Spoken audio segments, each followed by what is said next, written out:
Hello. Hello. I was waiting for the intro. You know what? Oh no. No, Do no intros we're not that advanced yet. Did you make that How you music doing? yourself? You what? Did you make that music piece yourself? No, what is that noise? Is that you or us? Oh, never mind. I don't know if I that think was it us. was Dan. I We don't had know what a that bit was. of a It static moment on this side then. sounded like a clicker from The Last of Us. Sorry, we're just going to move this mouse up. Paris is in charge of the comments. Yeah. What did you say, Mike? Sorry. Did you make that music yourself? Because No, I know we some got of it the music I do is I use the GarageBand app. No, we got it off YouTube. Well, you found it. Yeah. No, Yeah, I got it off Paris found YouTube. I just put Oh. the link put to the the banner on? actual the Because music. I know Adam and Craig use Epidemic. Because someone told me that they mixed their own, so I got in touch with them and said, "Oh, do you want to do me one?" And they went, "No, we Epidemic. You pay like a subscription, and you use all their library, and you put your YouTube in, so you don't get copyrighted for it." Yeah, we just you found one off like Just YouTube, no copyright. what's it called? What's the thing called now? Royalty free. Royalty free. That's it. And the guy really doesn't mind as long as you just credit him in the comments. So we just do that. So just do that. Yeah. We have got 4 people watching at the moment. I don't know who's here. So if you're here, say hello. Don't know if you are. At least here, the comments not, aren't blowing up just yet. That means you don't have to be on. I see the ears. Cheers, guys. Stacey. Anyway, cheers. Hey. I'll pour mine out in a bit. I got that today. Well, I didn't get it today. I've had it a while, but generally, Nice. I've not found mine yet. I've got loads, but I can't choose one. So we've not long finished another run, so these drinks are well earned tonight. How far did you go? Just a mile again. It's our second one. We did a mile on Wednesday, Mm-hmm. and then we skipped yesterday because we were a little bit achy. You was more achy yesterday. I was achy yesterday. And I was achy today, but you've got to get up and go, haven't you? But we did on Wednesday, and we stopped. Paris had a shoelace incident, so we had to stop and fix that. And, What was the shoelace incident? Oh, it was just undone. It was just open. Just undone, so I needed to... Yeah, and then I did need to stop a little bit further around because I couldn't breathe. So we basically just slowed down. We walked to the next lamppost and then ran again. But tonight we went out. We went about a minute quicker than we did on Wednesday, and we didn't stop, and we did the full mile. So improvements, and the feeling afterwards is incredible. I mean, it was cold. It was colder on Wednesday night, wasn't it? And it was raining a bit. Yeah, and it was pretty pretty cold. for run Alton Towers next year. I mean, listen, it could be a possibility next year, but no, that's not the goal. The goal is shift some weight so I can eat as much as I want over Christmas and feel better. I'm feeling pretty grim lately. Yeah. We've not been back on like healthy eating since Spain, have we? We went to Italy, didn't we, for a mate's wedding, and that was the kind of the goal. Yeah, but that's almost like that's even rarer than Christmas, though, isn't it? So you got to. Yeah. But then we went to Spain for Yeah. Portventura, and then we've never got back eating anything healthy, not one bit. Yeah. I'm just going to put hey to people because there's like 5 people watching, but no one's commented. All right. So what have you guys done today? Right. How about you both just went? Work, and then I had my MOT last week and it passed fine. And then he said, "But there's a nail in the tire." So what I want to do is, if you bring it next week, which is today, I'll take it out. And apparently, the place it is in the tire, he went, "You won't need to buy a new tire. I can fix it because it was in like the side." And then I took it in, and he went, "Oh no, you don't have to pay us anything. We took it out, and it's not punctured, so we don't have to repair it. So we're not going to charge it." So that worked out all right. That's good then. I should get the guinea pigs, I think. I was just trying to turn the brightness up. I think Right, it's stop. done. I don't know if our lighting's better here than when we were upstairs. I'm not sure. I didn't realise till we saw the reflection last night that Jack uses one of those Ring lights. ring lights. Yeah, I thought he was just sat at his PC. Yeah. No, he was using we a ring used light. the ring We light. use a ring light, yeah. We've when got we were lots. I've got upstairs, a yeah. couple. Oh, look at the little guinea pigs. We've got I get 5 Darcy. people watching. Hello to everybody I watching. get Darcy, but she's that heavy to lift. I'm surprised Daryl's not here yet. Do you know what? No. He has been liking. He's been liking the stuff. If Daryl, if you're here, get in the comments. I'm sure the Been comments there, will done that. That's what he's doing with the bin POVs. This one's Clementine. Clementine. we, Hi, The Clementine. best one. have 3 babies. But She's all right. Mike's little one, named her after a character from Walking Dead. Yeah, the Walking Dead game. Yeah. I won't say little. No. See, I thought they were She's quite 6 big. years and old. then, So. places like Adventures. He went to Blackpool last weekend of October, and we babysat his 2 guinea pigs, and they're massive because they're male ones. So yeah, the boys We thought ours were like massive because they're like the size of small dogs. And then What do they eat? Say, Eat I'll salads and stuff. Yeah, you get like pellets for them and stuff, and you can give them lettuce. Pellets. Yeah, like like Darcy eats dog food. You can get like Yeah. rabbit food and Oh, hamster okay. food and guinea pig food. Yeah, but they're very good. Like they're quite a good influence for you for like salads and things like God. that as well. So the colour of that. vegetarian. Have you tried that, Dan? The colour of that. Ian Mears. I haven't yet. Ian Mears is here. Hi, Ian. Ian's put hi guinea pig. Oh, I don't know okay, who yeah. he is. Oh, Daryl's here. Hi, Ian. Ian, the guinea pig is called Clementine, and look who's here. She's famous now. You have to. Hi, You can get a quick Daryl. check. Don't forget It's Daryl. basically It's what Paris you and want. Dan. Get Daryl the Not banana Paris man. and Dan. I saw a Uh, banana Mike- man last weekend. Like, I haven't tried that, but I don't think they sell it anymore, do they? No, they go through like waves of doing specials, don't they? Because Let Northern me see the can. The can's really interesting. Mhm. Yeah, it's really good, that. But because they did do once, and it sounded awful. Like a year or 2 ago, they did. Is it Seabrook the crisps? And they did a cheese and onion flavour lager. Didn't you Did get you try that? I never Oh. tried it, but there's a guy I watch on YouTube called Real Ale Craft Beer. He's a beer reviewer. Oh yeah, you're always watching. Well, you Other wanna beer watch reviewers on Raggy's? YouTube are available, but he is very good. And You he want to did watch try Raggy's that. beer reviews? He's great. Who? Raggy, it's WRAGGY because that's his last name. Raggy. No, I've never heard of him. He's quite laid back and everything. And he knows all his stuff and the local breweries, and he goes on for ages. You watch a couple, don't you? You watch that ball guy. Yeah, Excuse I me. watched him before. He That He ball got I've got the perfect draft, but I don't really use it much because the kegs are quite expensive. But he reviewed one. He reviewed Vocation Life and Death in the latest video, and he said it was incredible. It was really nice. But yeah, I watched Bald beer reviews or Big Oh, Bald. Ballman's. No, Bald. The guy's bald. Yeah, so it's Ballman's. He just named his channel off Off his head, off his head and like we have. what he enjoys doing. And he's built a bar in his back garden, which he did a little, like a 3 or 4 part series of. It might have been less, I don't know.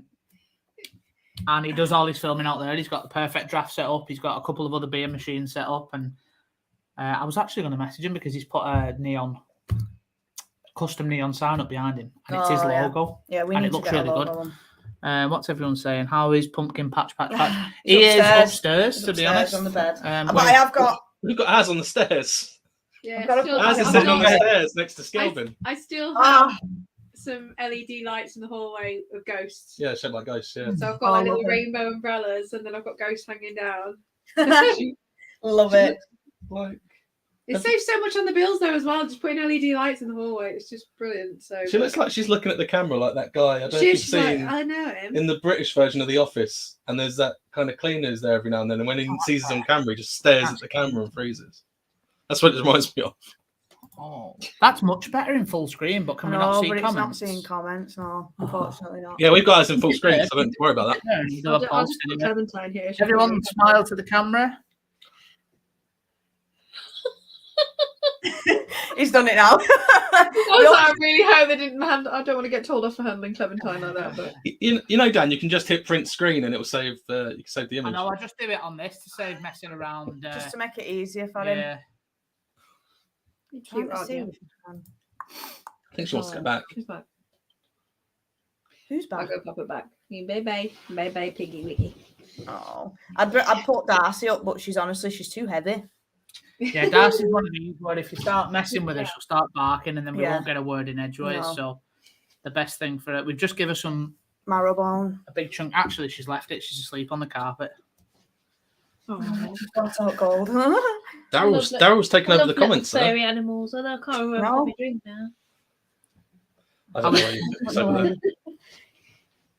There we go. We have a comment for the LED lights. We put LED lights up all over Halloween, didn't we? We had that battery power. We do it at Christmas as well. No, they're plug-in. Do you do much for Christmas? Because when I bought that before, Paris was like, "No, Halloween. Halloween's better. Halloween." Yeah, my family love Christmas. My mum and my sister, especially, they're big on Christmas. I like it when we're nearing, you know, When we're about 2 weeks out, When you maybe don't have to work. I start to really enjoy it. But even now, just the build up, I don't mind so much. I love a mince pie. I love some Baileys. But for me, like I used to love years ago, I'm sure you guys are the same. I used to love waking up and opening all my Christmas presents. But now I'm just happy to have family around and have a drink and some food and play some games and just chill.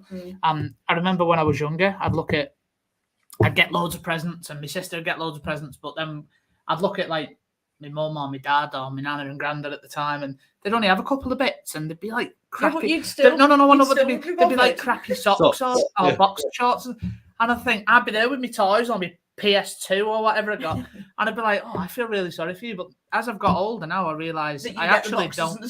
I actually couldn't care less what I get as long as we have a good time and good food, and which is always good food because I cook. And the buffet I do. Although that's no disrespect to my granddad. Shout out to my granddad anyway. He used to cook for many years. Have you got one of those? Have you got one of those servers like restaurants have, where it's heated? No, that's a good. You've got one of those. Yeah, that's a good. I'll be coming round yours then. I'll let the family know. It's only about three things in it, but it's only cost like 30 quid. You can get it from Amazon. It's got like 3 little. Quite sizable though. Don't. And it's like a heater, but you can take the trays out. So even if you like have breakfast and you have like a pot of tea, I'm not saying you like high class, but you know what I mean. It's like if you want to really, really like be really showing off sort of thing. Do you know what I mean? Get your own breakfast and have like a pot of tea. Up north, Stacey, we just pour the kettle straight into the cup. Exactly, just put it in the mug. But you know what I mean. Get the fine china out.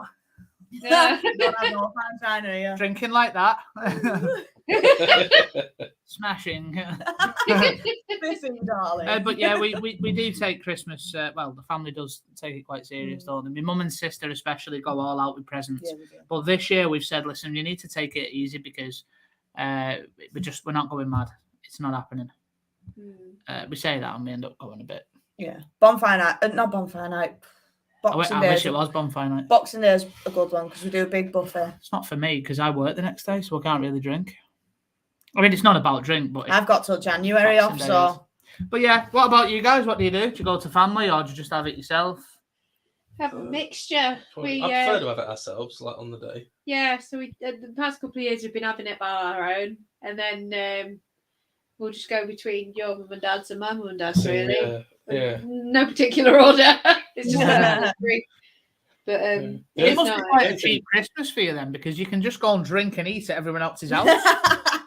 No, we see them like around Christmas, not on Christmas Day normally. All right. Okay. So yeah, we usually be like, I think my mum, it's usually like Boxing Day or a couple of days after, and then for your mum and dad, it's just whenever We normally go down for a night because it's quite far, isn't it? Yeah, so, but yeah. Hi, Adventure Bears. Hey, tell us about the gig, Adventure Bears. They went to a gig. Oh yeah, put some comments about the gig you went to. Adventure Bears, you're on the lager and vodka. Was it lager and vodka last week? It was. What, One of them mixed? was on vodka. Jeez. I was like, wow. I don't think it was. There you go, Adventure Bears. That's what we're on. That's what you're on, mate. That's what you're on. Mate, do you think they'll ever do an Aunt Bessie's spotted dick in a can? If they do, they won't name it that. Dick in a can.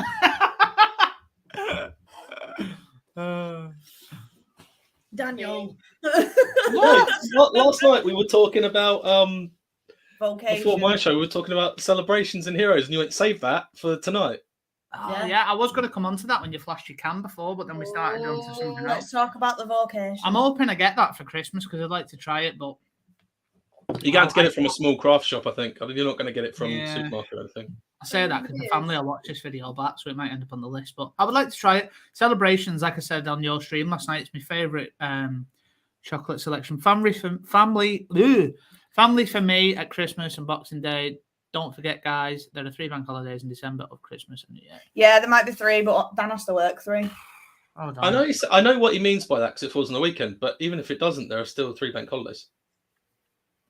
There's not 3 bank holidays. Oh yeah, Christmas Eve, Christmas, Boxing Day, New Year's. They're all bank holidays. Yeah. Oh yeah, so Christmas Eve, isn't it? Yeah. New Year's Eve. Oh, you Christmas do Day, work. Boxing Day, New Year's. Well, Christmas Eve is Saturday, so anyone who doesn't work weekends has it off. Just beer today. We had a late one last night, so Heb's having a quiet one. Jake's not having a quiet one though. Air of the dog. Get back on it. Yeah. Right, go back onto your vocation. It wasn't vocation. Oh no, it was vocation. Yeah, the celebrations. One. Yeah, I had a look last night after the stream and I couldn't find it. There isn't even that many people on YouTube that have reviewed it. No. So it must be quite hard to come by. The guy that I watch, Real Ale Craft Beer, he gets hold of everything and he's not done a review on it. So Gig You was think they would have supplied more because they must have known they were going to sell. I think there'll be more coming up to Christmas. I mean, even if you don't like stouts, and I think are they all stouts? I think they will be stouts. I think so. I don't think any of them are I sours. only like Guinness. Me, I'm not a big. You ever drink sours? Sours is in the shotting. No, you get beers that are sours as well. Like Oh craft beer. yeah, I've had one. It was right. You Insane. It was revolting. I can't remember. Was it a sour or was it a? Was it called a something? So many different ones. I used to be subscribed in Tesco's all the time. No, not that. Beer 50. Beer 50. Beer 50. Just in the beer aisle. Beer 50. No, let me just say this bit. He got a load of tips over COVID. I think he came out with about 40, 50 quid during COVID. He got so much, and probably about 3/4 of it went on beer in Tesco. You know what I thought you were going to say? I thought after you said you'd be in Tesco in the beer aisle most of the time, I thought you were going to say that's where you met him. Oh no. If you want to go on that topic, we'll go on that topic. Me and the lads. That's not my show. Me and the lads. When we were playing Warzone during lockdown, as I'm sure many was. Oh, I knew, yeah. Thank you. But we went through an IPA phase, and we nipped out one evening, and we went to Tesco, and I kid you not, I spent £45 on just individual cans, Mike. There was no, when you get like a 4-pack, there was none of that. Like little all as well. £3 cans, and I come back like Beavertown and stuff like that. All sorts of stuff. You had so many different ones. And you had a lot of Hazy Jane. Hazy Jane was incredible, but IPA is a phase, like Guinness for me. I'll come in and out of it. But lager, I usually drink. What do you think of Brewdog's when they put guava with the Hazy Jane? I haven't tried it. I've not tried it yet. Because that happened after I come off like the kind of IPA phase. So, do you feel like they're going through? They've been through a mango phase like start of this year, and now it seems like all the craft beers are now. They all go through the same kind of phase. Now it's going to raspberry, and some of them are doing guava as well. Some of them are a bit wild. I think the mango ones just taste awful. To be fair, I imagine the one you've got there is so sweet. It's really weird. It just tastes like jam roly-poly. No, it can't taste like jam roly-poly.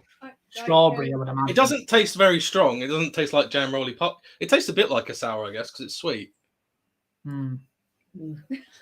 Have you shared these comments, Yeah. guys? So Daryl said, "Are you all up for a meetup at Alton Towers on opening day?" Hell yeah. Yeah. Hell yeah. Are you doing Litopia, Dan? Are you doing Litopia? Yeah. We are doing it, mate. We are doing it, yeah. Are you allowed to say when? Because everyone will find out then in the chat. It will be a Friday, I would have thought, because it's quite a late event. I'm up early Sunday. So I don't know if I told you. I think I told people when I was at. I think I told Ben and Holly and the Venture Bears before I did the show with them last week. I said it was funny because I don't know about the annual pass price, but for Litopia it's £35 for a ticket, right? But they advertise it as from £30 because the first Friday is £30 and every other day is £35.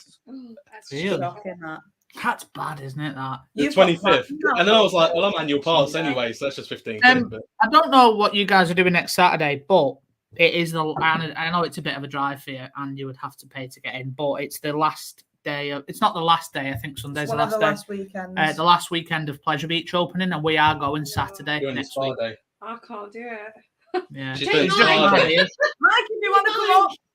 Mike, if you want to come. No, I think we're thinking of doing Litopia the weekend after. It's an early birthday treat for me, and my friend's taking me to a spa day thing. Yeah, I did want to do Litopia next Saturday on the first Saturday, and then you were like, "Oh, I'm busy," and I'm like, "All right." I'm sorry. I was like, I have plans with my best. Yeah, there's nothing wrong with relaxing yourself and going to a spa day. I genuinely can't remember the last time I'd been there because obviously with COVID happening and everything, it just seems like a distant memory now, and it's like, oh my gosh, I could really do with a massage. So Wicked or Smirnoff, yeah. Smirnoff. Well, Daryl, listen to this. You can. Are we allowed to swear on here, Dan? But it depends on how deep your profanity is going. It's not just whenever someone talks about these alcopops. My oldest brother, he always refers to them as disco piss. Disco piss. So when I see him write WKD or whatever, I'm like, oh, he's drinking disco piss. Oh, this is going to be. I just want to say to Daryl, if you mix Smirnoff Ice with half a pint, if you get a pint of lager and Smirnoff Ice, shandy. Neck half of your lager and then add your Smirnoff Ice into it. It's a turbo shandy or a power shandy. Not a turbo shandy. It absolutely sorts you out. Can't do Pleasure Beach last weekend as I'll be watching the football. Watching football, going to a theme park. Well, it depends. You're supporting all this slave labour if you're watching the World Cup, Daryl.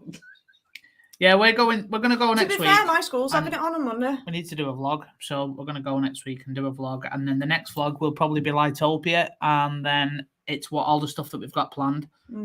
Can't beat the UK. Is half and half lager and cola tastes quite nice. Oh, onto that. Apparently, it's a big thing in Germany. I didn't realise. I just did it myself one day and thought that tastes nice, and then I found out it was actual accidental porn. Like, we'll go with it. Aldi have brought out a cider, and it's Taurus. No, it's Taurus. Yeah. Cola cider. I don't know what I feel about that. Oh, I heard about that.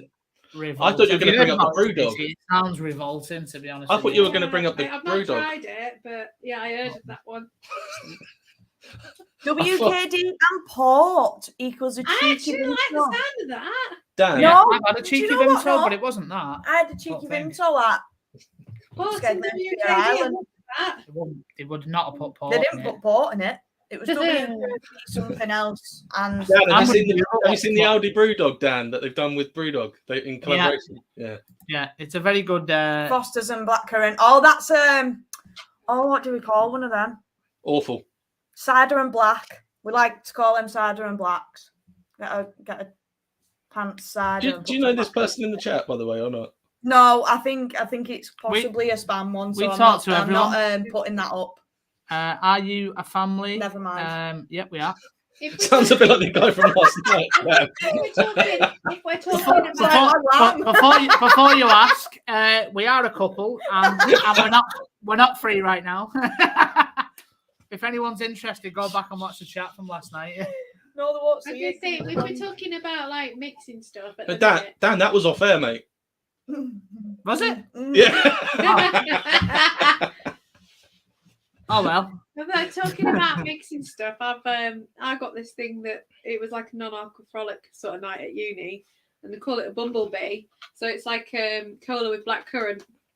Just saying. James told us that Just story. changing Again, the didn't subject slightly because that's what I've just done now. So it'll get me a bit more. On a funny note, it might happen yet. But I've just gone to do it. I've just gone to pick up the microphone, thinking it was my glass. So please don't do that. Please don't. We can clip that if that happens because don't do that. It's only there.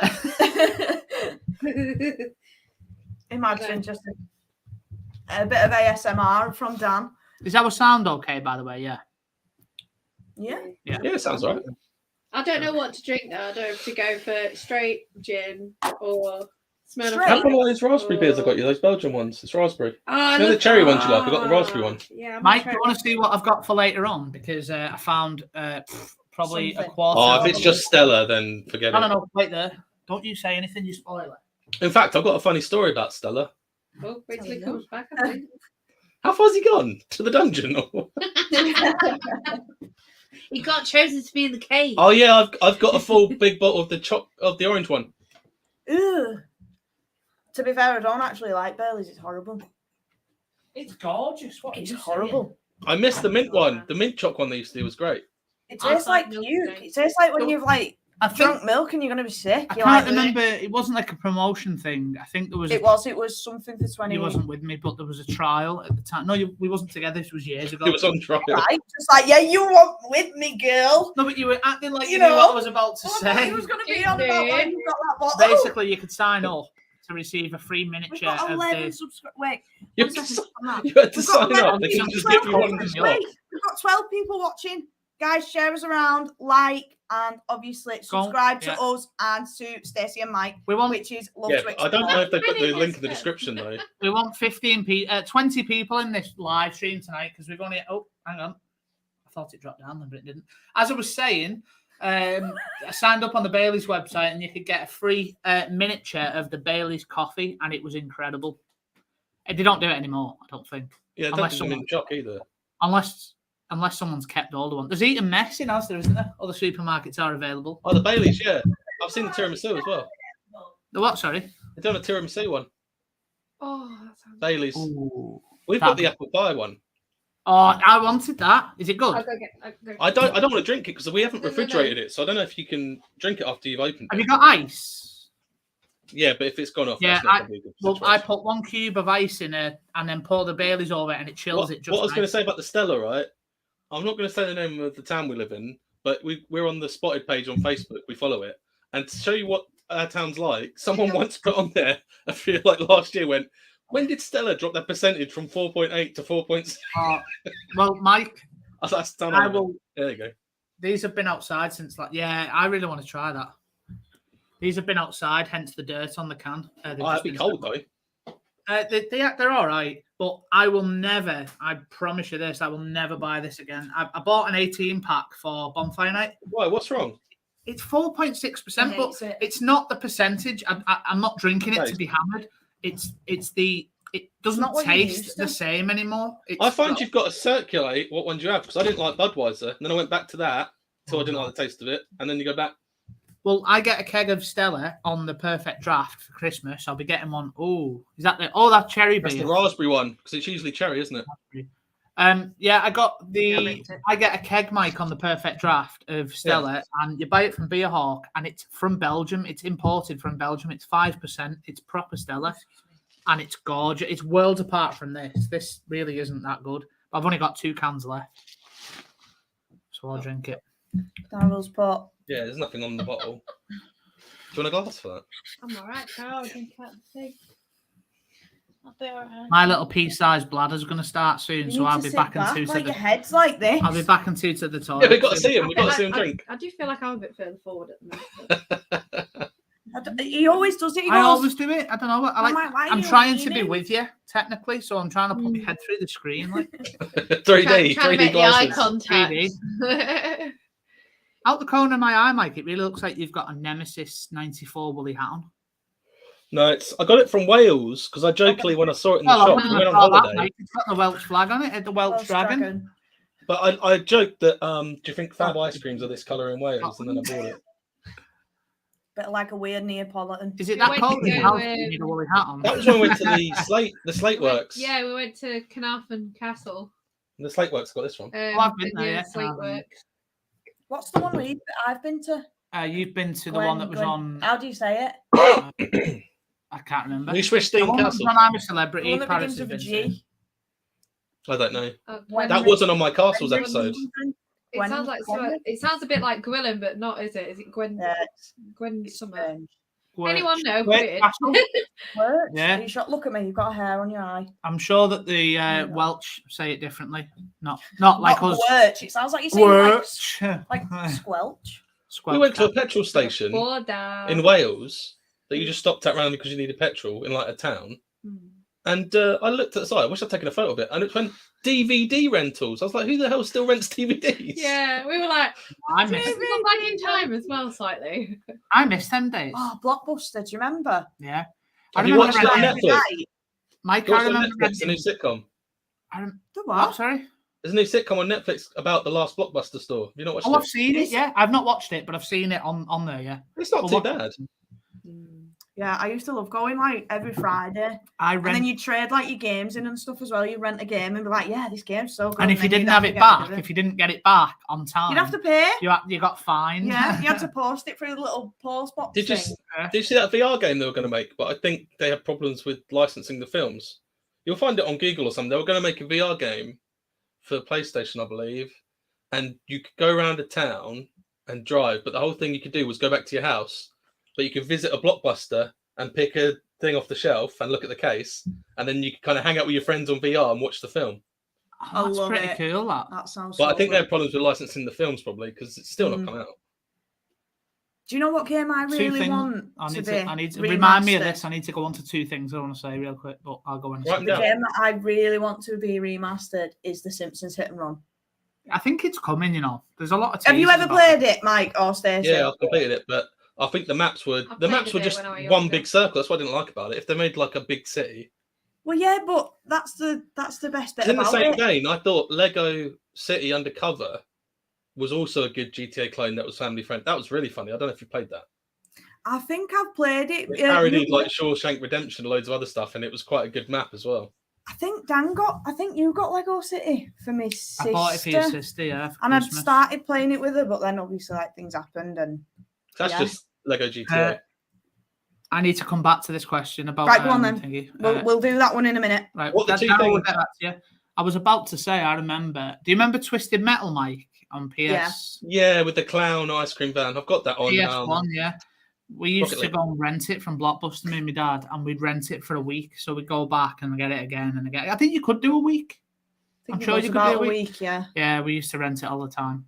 It was dirt cheap as well. When you think two controllers plugged in, and we'd be chasing it. Do you remember chasing each other around Paris, and we'd be shooting each other? And it was a great game. Chasing each other around me. Hey. And I forgot the other. Mike knew that would come in. Oh, you forgot the other thing. You forgot the other thing. I forgot the other thing, yeah, because the remaster will only work. Adventure Bears, if they actually make a city of Springfield, because the maps were abysmal in that game. I know there's nostalgia and people say it's a lovely game, and it was, the maps were so small and they were just circles. Did you? I don't know if it was a cheat code that I used to put in. I don't even know. But I remember I used to have like I don't know if it was part of the game. I can't remember. It's been that long. A Halloween bit, and I'm sure I used to play as the characters, and they were all Homer had his little donut head, and it was also a devil at one point. But I don't know. You sure that's not from the other Simpsons game? No, that was from Hit and Run. Because I remember going in the Quickie Mart, and there was the magazine. I think it's on the roof or on top of the Quickie Mart. Ran outside. More board games. More board games. And more board games.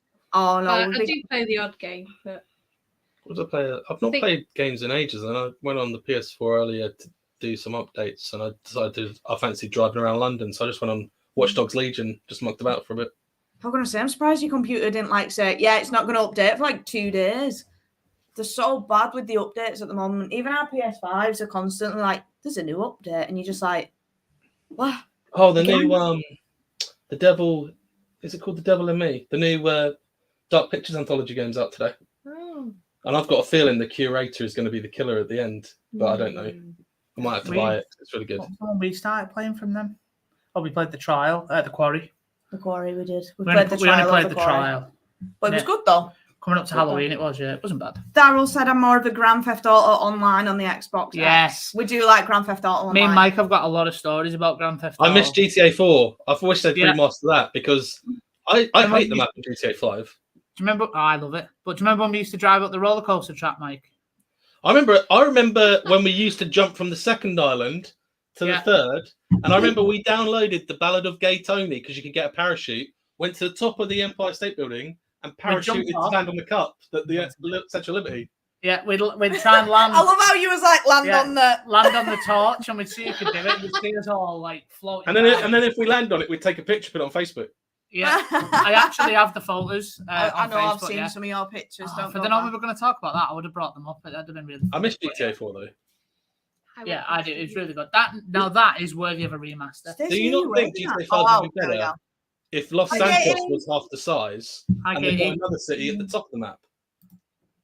Yeah, it was so good. Do you remember driving up the roller coaster track though? Oh yeah, I remember.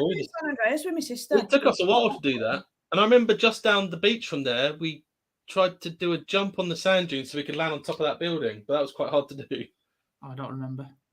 I mean, we did all sorts. We went on it for hours. There was me, him, Jack. Do you not remember when me, you, and Jay was on? Mark tried to join us. Mark tried to join us, but his PS3 couldn't read discs, so he had to download it or something, didn't he? If I remember right. From CEX. Here's a question for you all. Oh, there we go, if you was on I'm a Celebrity, which Bush Tucker trials would you do and how many stars would you get for the camp? Looking at you might as well do anything and go for the most. You would, wouldn't you? You try your best it's anyway. Just for a laugh, isn't it? If you look at me, you would think he would do the eating trial and he would get all the stars, but I wouldn't eat any of the bugs, so I would fail. I'd be sick. No, Dan, what you want to do is pick up the eyeball, go over to Trent and Deck and open their mouth and go, eat it. I'd be sick. To be fair, we've not watched it. Okay, coasters are in. Coasters. Hey guys, at long last I've caught a stream. No, I've not watched it. Yay. I wasn't a fan until I went to Wales, then I decided to watch it. And now I've gone back to Australia, I'm not really a fan. Yeah, that's what we were like. We were like, bring it back to Wales. Yeah, I preferred it in the castle. It was good in the castle. Jack and Hannah were on last week. They watch it now. And they said, are you watching it? I said, no. Why? I said, but I preferred it in the castle. I feel like it's just been different. On. Yeah, it was different. Well, apparently next year it's South Africa. Yeah. There's too many of the Australian Ant and Deck with Dick and Dom. No. Oh. That'd be funny when I'm a celebrity. No, they just stand there and be like, bogies, and see who does that. Yeah, I agree with that. But I think I'd try my best at getting as many stars as I could. Dan's got a massive fear of spiders, though. So if he got like a trial where a spider, then he'd be like, nah. He'd probably be like, I'm Ginger and I'm out. Do you know what? You can all starve. I'm not sitting with a spider. Yeah, but you don't starve. You have There we go, Gwitch Castle. That's what I said. Gwitch. Is that how you pronounce it? Is it not Gwitch? Is it what? Gwitch. No, but when you say Wales, as in the Welsh name for it, the Y is a U sound, isn't it? It's CYMRU, but it's pronounced Cymru, isn't it? I need my friend that actually lives in Wales to work this out. Daryl, we did Biker. Do you remember Biker Grove? I know Borda is good day. Do you remember Biker Grove? Yeah. Biker Grove. It's like when they jump up. I'm not a Scouse. I am not. Mike and Stacey, do I sound Scouse? I am not a Scouse. I'm not. I don't want to offend you, Dan. I remember once in one of my videos, you watched it back and you went, I sound like a dirty Scouser. Say Liverpool. And that's the end of the live stream, everyone. Thanks for watching. Say Liverpool. Liverpool. I don't say that. You do? I don't. Say chicken. Chicken? No.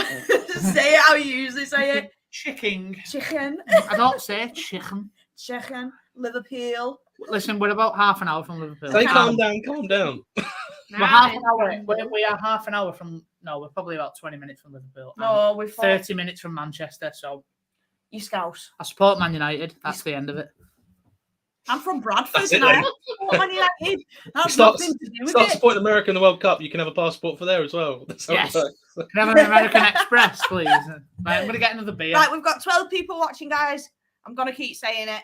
Like, subscribe, share us around. Don't forget. Subscribe to us because I don't think they linked our channel in the description, did you? We haven't put a description I don't. yet. We That's haven't. why. Have we not We'll done do the the Oh. description afterwards. I'm I in know. charge of all this, He Mike, and does that. I'm still a bit. I spent that much time on the overlays last week that I've been in school all day. Say school. school. Oh, we've got School. 13 people watching. School. Yeah. Come on, get us to 15, please, everyone. So Share rate, it around. share, subscribe to Stacey and Mike. Their channels Love to Explore. We have been on there a few times to do lots of different stuff, from vlogging to quizzes to chats, to do all sorts. There's more quizzes coming soon as well. I love it. And we won. We're the reigning champions, actually.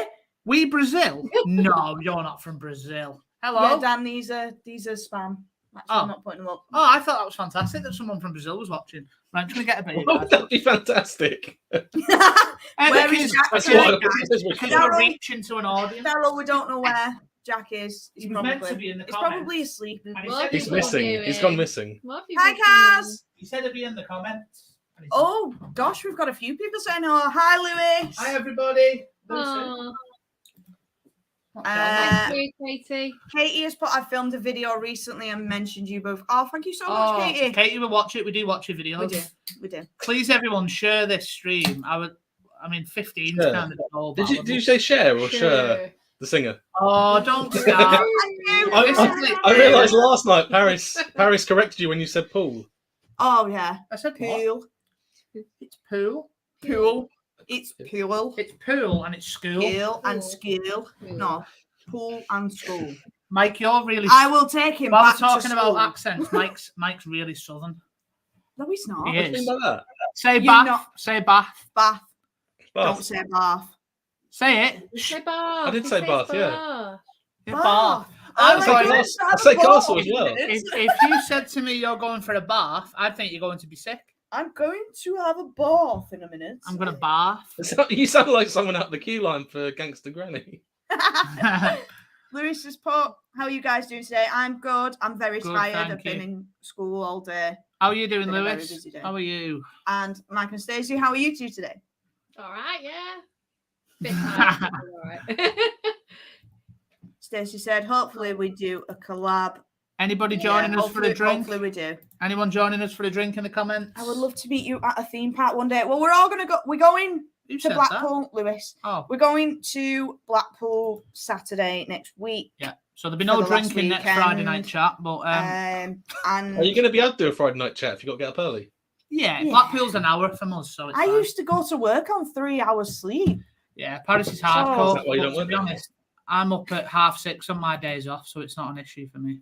But that's your own fault because you won't go back to bed. I can't so don't sleep. even dare blame me on I that. can't sleep. I have He too much literally going got on. up this I thought it was morning just and Ash went- had the domestics on, but He got up this morning and he went, Sure, it was like this. I've been awake because your alarm woke me up and I might go back to sleep. Like, no, it's And fine. he's like, no, I can't. I'm like, I wake up and I want a coffee. So no, you There are you not go, wait. Scousers. I get that all the time. Ian, you are not Scousers. Katie said, about how saying- about saying chicken and a can of Coke? Chicken and a can of Coke. Chicken and a can of Coke, Chicken and a mate. can of Coke. Chicken and a can of Coke, mate. Let's get Mike to say it and Stacey, go on. No, you are not Scouse. I'm not Scousers, he's Scouse. Stacey, Scouse. say I am. Yeah, I kind of. you I'm put kind took of corpse like, under took patio. no.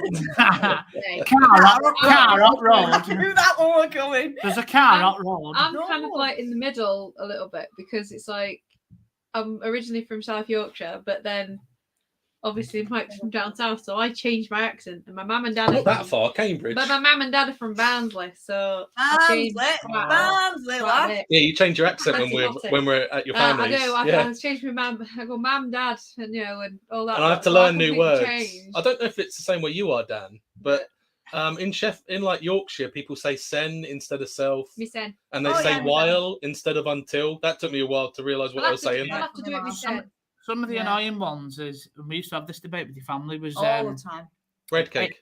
if you've got like Tea if cake. you've got an alleyway at the side of your house, we'd call it here an entry. It's an entryway, and these call it a ginnel. No, that's Leeds that call it a Guinness. And Entryway. in Bradford, We we call it a a ginnel. Entryway sounds weird to me, Call it a Dan. ginnel. Entryway. What It's not. It's a- Entry sounds weird. That's like that. Right, That's like we went yeah, around. they- Katie lives literally up the road from us. Katie, what do you call it? calls it obviously an alleyway. Oh, like but she you might do. not. I call it an entry. NC. Entry. You're in the NC, mate. But that's just what I've grown up knowing it as. Where are you? It's not a ginnel. What's a ginnel? If you said I've got an entry down the side of my house, I'd think it was a door to get in. You have to have ginnel, alley, side out. Snicket, we used to call it in Bradford. We call it a snicket. Snicket makes me want a Snickers. Yeah.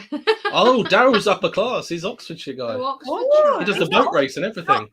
No offence to you, Daryl. You put cameras in bins, mate. I just want to put this out there.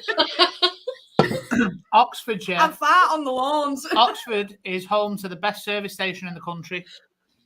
Fact. Which? Fact. What service station? Oxford Services.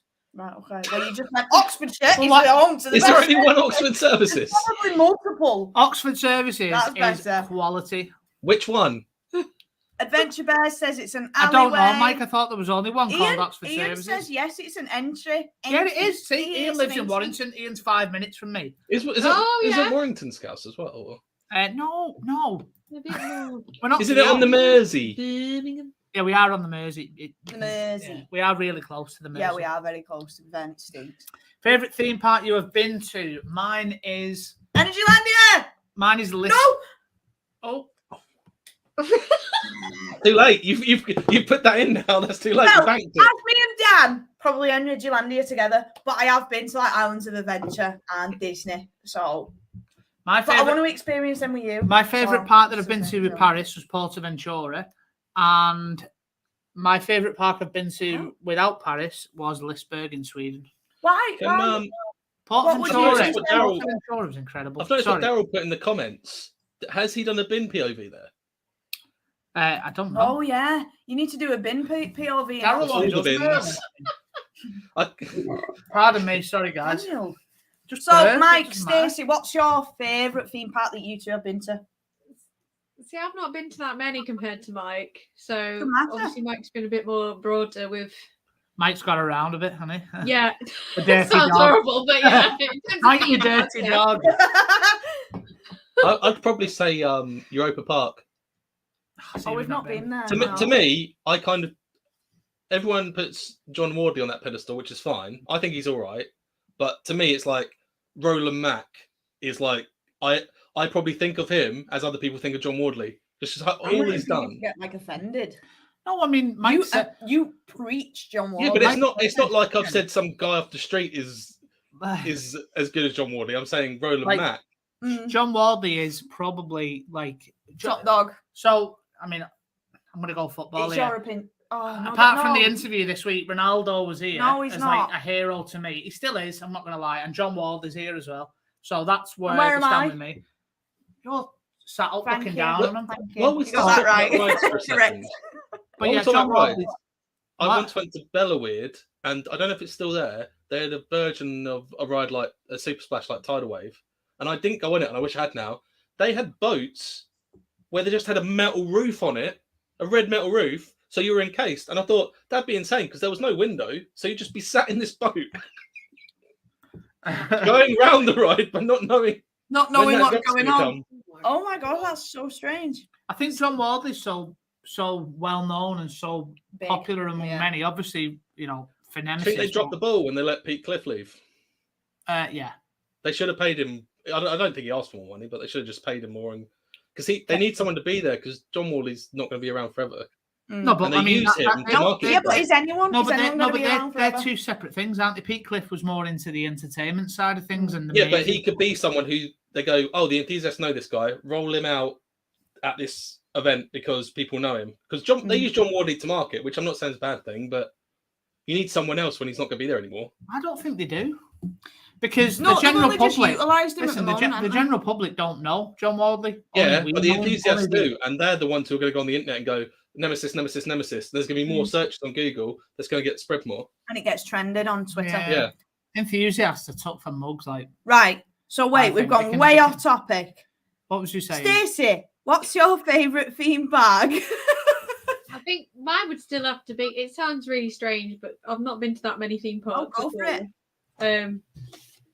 But for me, it is always Alton Towers. I think it's just because of the sentimental value more than anything. Because when we first went to Alton Towers together, and it was like, I trust you. What's that mean? You know what I mean? It's like, I don't know. It was like Pleasure Beach is like to us. That's got like our little sentimental value. Yeah. I did my first ride on Icon with Dan. First 15 rides on Icon.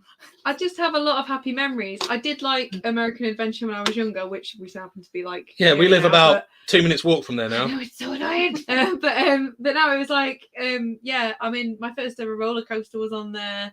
For me, I'm more like I said, I'm a sentimental person, so I just kind of like it.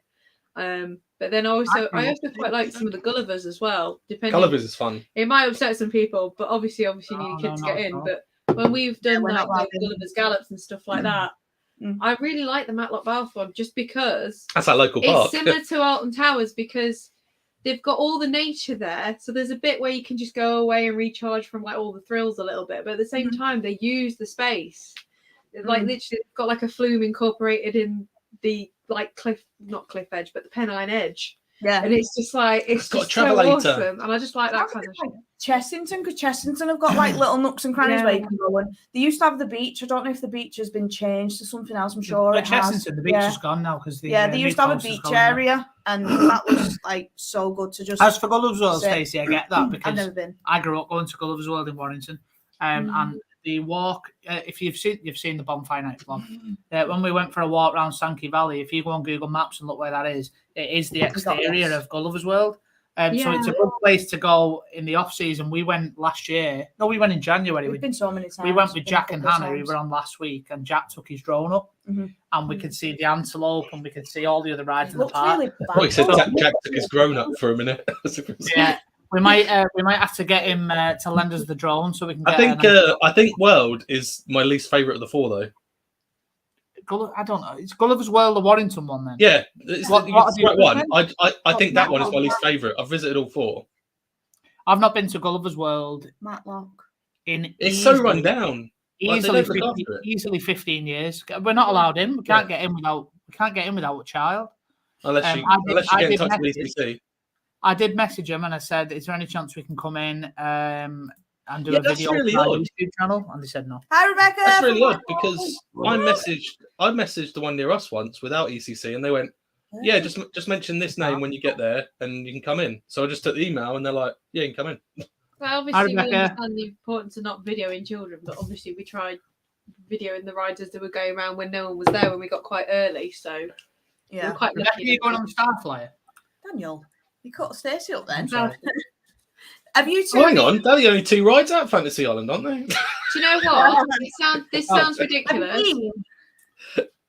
This sounds ridiculous, but I used to go to Fantasy Island and visit there with my mum and dad at the market when I was little, because I've been going to Mablethorpe since I was 6 months old. But I've never been on any of the rides there other than the Flume ride and the little water ride.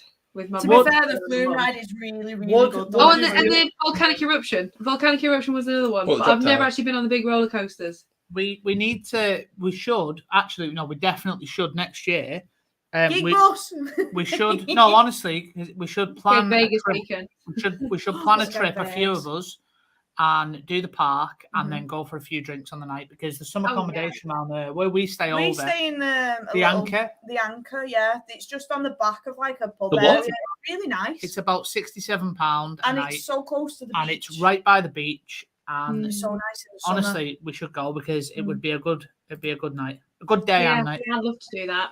Definitely. We'll look into it.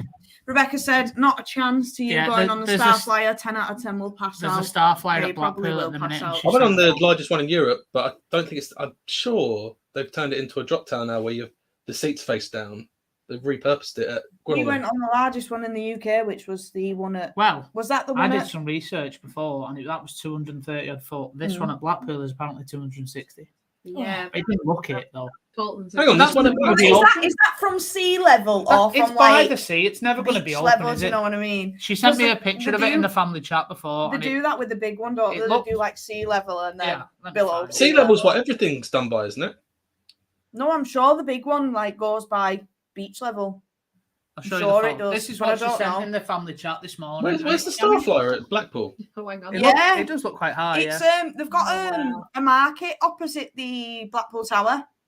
They've got a market and they've put the star. It was supposed to be there last year, but it was too windy, and we are going to do it. We're going to go and do it, and we're going to take the GoPro on. Yeah, but But is Poulton's Park a kids' park only? I've never been to Poulton's. Never been. No, you can go in. I don't think it is. it's on the list. No, you can go in as an adult. I think next year with obviously Paris just doing the training and stuff at the minute, and when the stressful. I think training. we're going to just try and hit up UK parks. We might go 1 or 2 places. I'm going Dublin No, I'm not. I'm going Germany in February on a stag weekend. Germany. Parks? No, my mates who are getting married. Bye, Rebecca. Enjoy the night, Motown night. Yeah, our mates who are my mate who is getting married. They're not into theme parks. It's not that they're not into them, but they wouldn't go. My stag weekend. They won't do a stag do weekend, basically. My stag weekend will be a theme park, and my mates from round here will hate it. Yeah. The mates that I grew up with, they'll be like, "Oh, why aren't we going to the pub?" I'm like, "Listen, I've been to Prague with you. I've been to Dublin with you. I've been to Germany with you. You're coming where I want to go. We're going to Cedar Point." No, we probably won't go Cedar Point. I was going to say, if you're going to Cedar Point, you can take me as well. You won't be doing no stag do there. Right, sorry guys. We've been by ourselves. Is that to Poulton's Park? Okay, I'm guessing it's to Poulton's Park. No, we're okay. Thank you. No, I'm okay. Oh, it's a sausage roll. I thought it was a cigarette on his shirt. Oh, it's a. I can see it now that he's walked off. When I could only see the top, I thought it was like top half of a cigarette. I've not seen it. No, because if he sits down, it's just an orange stick. It looked like the top half of a cigarette. Yes. Couldn't see the whole thing. It looks like a sausage Don't roll. say. Or as the Americans call it, GR eggs. I wore this when we went Portaventura, and I was showing all the Spanish, the English cuisine. The English cuisine. Yeah, I remember seeing a TikTok actually of someone saying GR eggs. I was like, excuse me? Who called Greg's GR eggs? Like, what is going on there? There's not even like a space in between them to even say that. I've not done a Greg's ale yet, where someone's tried to make it taste like sausage roll. They've done the cheese and onion crisp one. Actually, they're upstairs. Dan bought from Aldi the other day some sausage roll like crisps, but they're upstairs. That'd be such an expedition. He brought these ones down. Some salted pretzels, which are Christmas stars. And some sour cream and chive party mix, which you can't go wrong with a good party mix, to be fair. Everyone, while we're waiting for Dan, everyone subscribe to this channel if you're not already, and then go to Love to Explore. Thanks, TWO, and then plug. Yes, subscribe. And we've got a Christmas quiz coming up on, I think it's Sunday the 11th. There's a Christmas quiz I'm doing. Christmas roller coaster rivals, and then the last Thursday of the year we're doing a quiz of the whole year, the news and stuff, the theme parks and stuff. So that'd be cool. Wow, that's gonna be a long, chunky quiz. No, it's not. What are you gonna do with the reigning? What I want to know is what you're gonna do with the reigning champions over here. What do you mean? What am I gonna do? Well, with the reigning champions, like someone needs to try and knock us off. No, because you didn't beat the previous champions, did you? It's changing next year. It's going to be winner stays on. We'll be on all the time, then. We probably won't. Now, to be fair, Dom bailed us out. Yeah, Dom did really well. That's Park Scares and Glitter. He's got a blog website. I still think I did really well guessing the Molly Crow. Yeah, and then they convinced you to say I did get it wrong because we went with what Paris said of the invitation because I thought maybe. I thought it was more recent than. I don't believe there's many people that would have got Molly Crow there. You did really well. Lewis. Well, they were all going to be of Kieran Quinn, and then I thought, Kieran Quinn, so then you'll know every maze he's not done. So I had to change it up. He's not done. What has he not done? That's more the question because he's done so many. Well, I don't think he's done anything like that. Is Adventure Bears one of the winners? Yeah, they were the winners last time. Well, we knocked you up.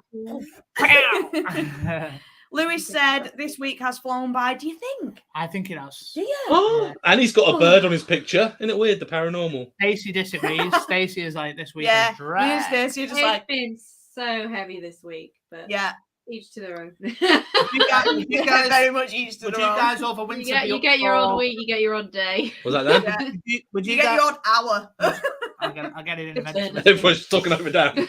I'll get it in a minute. Go on then. Would you guys be up for meeting up? It's not far from you. To do, oh my God, the name Dimmingsdale. You know the Woodland Walk near Towers. It's very good. If you go, you can park up by the It's actually got a car park. If you go back and watch the vlog, you must have Is that seen the car park we use when we visit the Chained Oak? No.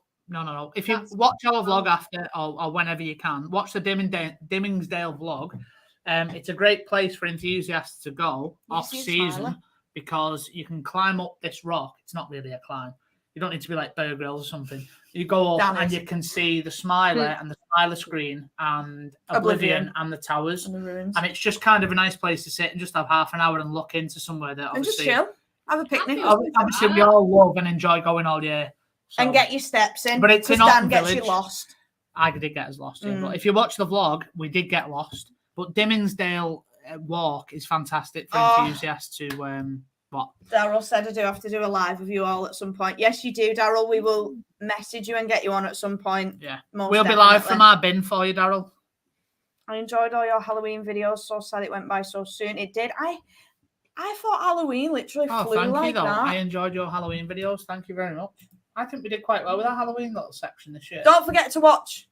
I need to remember that my fingers off camera there. Don't forget to go and watch Stacey and Mike's Halloween vlogs as well because they obviously have a channel. Love to explore. Mike will put it in the YouTube description as well. And also go and watch Adventure Bears because they did a staged vlog where it was kind of acting, but it was really good. That was the 13 one. Yeah, don't ruin it. Sorry. It was the 14 one. We watched that. We watched the bloopers of it. No, what was the other vlog?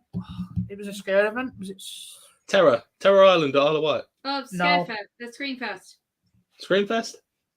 I think it was. Yeah. Screenfest. We watched so many. I think they went in Insomnia. Yes, Screenfest. Yeah, that's it then. Yeah, that's it. I should get good. You know what, Paris? But honestly, I just want to say to everyone in the chat who's watching, just go and support everyone who's in the chat. We're not these people to be like, oh, we're big YouTubers or whatever. Just support everyone. Everyone go subscribe. Supports everyone is beyond me. I don't understand why they don't. Adventure Bears said thank you. You are very welcome, and we will meet up with you next season because obviously we've never met. Unless you want to come to Dimmingsdale, and we'll go for it. Imagine in the winter a massive vlog. All absolutely blowing out of our backsides walking up that hill at Dimmingsdale. Like that. Oh, this is love to explore. Hang on, I'll just catch my breath. No, I can imagine you doing it. And the rest of us going, we're going to Litopia now, so we're going in the park anyway. In fact, Adventure Bears could probably join in on this as well if they wanted to do that.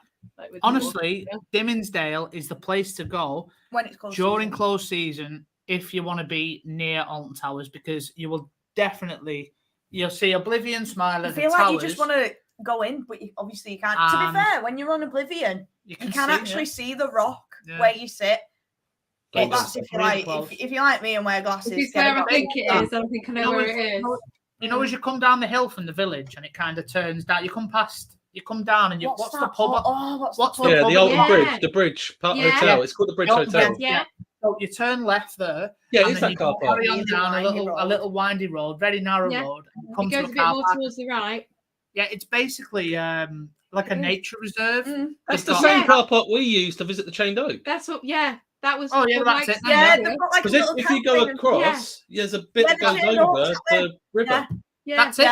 We went there in the vlog. We went to the Chained Oak in the vlog, but. We went left and we followed the trail up. And then Dan got us lost. It is a little bit uphill. Got us lost. But, if I can do it, anyone can do it. Dan literally put us in someone's back garden. He got us to the point we were in someone's back garden.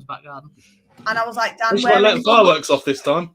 It was so bad. The thing is, we walked down the drive and we were just like, we're walking down someone's drive. Like, oh my gosh, this is so embarrassing. And they had like a bit of a memorial garden. But just watch if you've not seen the vlog, watch it because we did zoom in on Alton Towers and stuff. And Daryl said we have to go, Dan. I'm up for it. All good. Right, let's do it. Yeah. I reckon probably January. This sounds like the beginning of a horror film because you're going to meet someone just as a banana in the middle of nowhere. Let's go to Dimmingsdale. Jack and Hannah, who were on last week, keep saying that. They went and did they go to watch fireworks? They went in the dark one night, and apparently Hannah said, "Listen." Yeah, because she had a head torch on and she couldn't see a thing. She said, "This isn't happening," but it's woods. It's basically just there's nothing there. It's just to let you know as well. Matt from Breaking Trails I was going to mention that. did. He had an EMF detector, and he tried doing. Well, I'm not saying a séance, but he obviously questioned the spirits around the chained oak as well. And even he said how much he couldn't actually see a thing. So that's what's wrong as well. He put the lawyer dad on his channel as well at Breaking Trails. I think people in the live chat were winding him up though. He's another one as well that we'd love to meet in person because we so he tried to meet me. Him as we're trying to. He tried to meet me at Oktoberfest and I wasn't there because we went for a meal with James and Steve and the Adventure Bears. Yeah, which we don't mind. We like obviously we enjoy the company, but it was like so if you watch his Oktoberfest vlog, he's at the nighttime entertainment going, "Where's Mike? Where's Mike? I'm trying to see Mike." Yes, I'm just trying to find the 10 minutes. Like this is why I keep saying to people like, hopefully we'll properly merry meet and. This does sound like the beginnings of a horror film, Dan, because you're going to meet someone dressed as a banana in the forest, and someone else has gone, "What's your biggest fear?" I'll bring the screen. What's your biggest fear? Spiders. Well, like that. Where's Daryl? And then we just see this banana hiding behind a tree. We're like, oh, there he is. You just turn the torch around. It'll be like Slender Man. We turn the torch around. Slender banana. Like biggest fear or. Daryl, probably like something that could kill you. There's nothing that I go. There we go. Like if there was a snake in this room right now, I wouldn't be scared. I'd probably even touch it, but I probably wouldn't want it to bite me. Do you know what I mean? But I wouldn't be scared of it. Here we go. It's a terrible way of showing you, but this is the view. This is max zoom on the iPhone. But if you look, I don't know how well that shows up. You made it sound like it was going to be a lot closer than that. Well, no, you can still see it from my eyes. You can see it with your eyes very well, but not so much on a phone. I can see it better at Lightopia. Yeah, honestly, it's. So Lewis has said, "What's your biggest fear?" Mike, you were starting on that. Go on. No, I kind of just. I don't know. Nothing comes to mind. Just anything that can kill you. I guess it's like I'm not scared of heights. But if you put me in a plane near the door without a parachute and went, I might push you, that'd be like, well, yeah, I'm a bit scared, but I'm not scared of heights. But it's like if there was a snake here right now, as I said, I'd probably touch it and be like, oh, that's cool. But if it bit me, I'd be like, oh, I might die if it's poisonous. Do you know what I mean? So your biggest fear is basically like death, in a way. Not in the way that people go, oh no, we're all going to die one day, but like, well, that's inevitable, isn't it? It's knowing.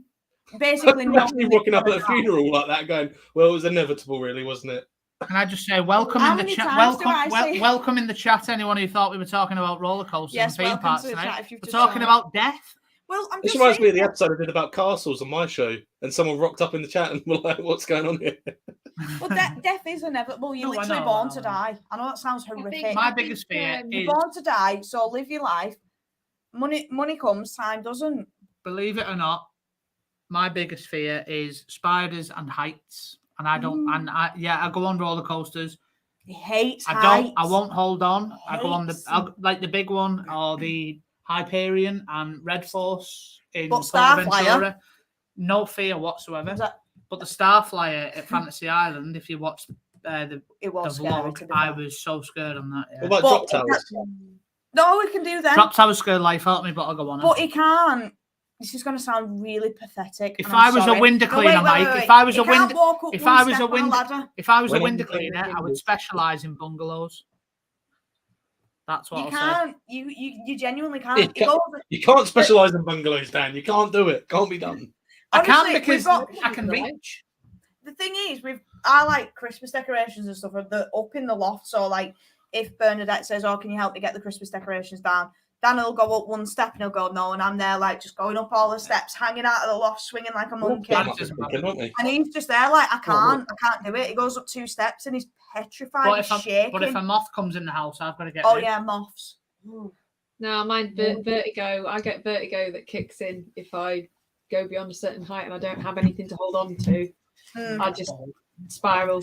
So, but the weirdest thing is, I'd love to go. I'm not saying I've got a fear of heights because I've climbed the tallest sort of like rock climbing wall in like Rotherham somewhere. I've climbed the tallest one there. But gone all the way up there with a harness. I loved it. I waved at my friend down below and then I just came back down again. Absolutely fine. But if I have nothing to hold on to, I'm gone. I'm absolutely gone. But sorry if everyone can just say like Dan opening pretzels. No, so basically what you're saying is like your biggest fear is climbing up something and not feeling safe.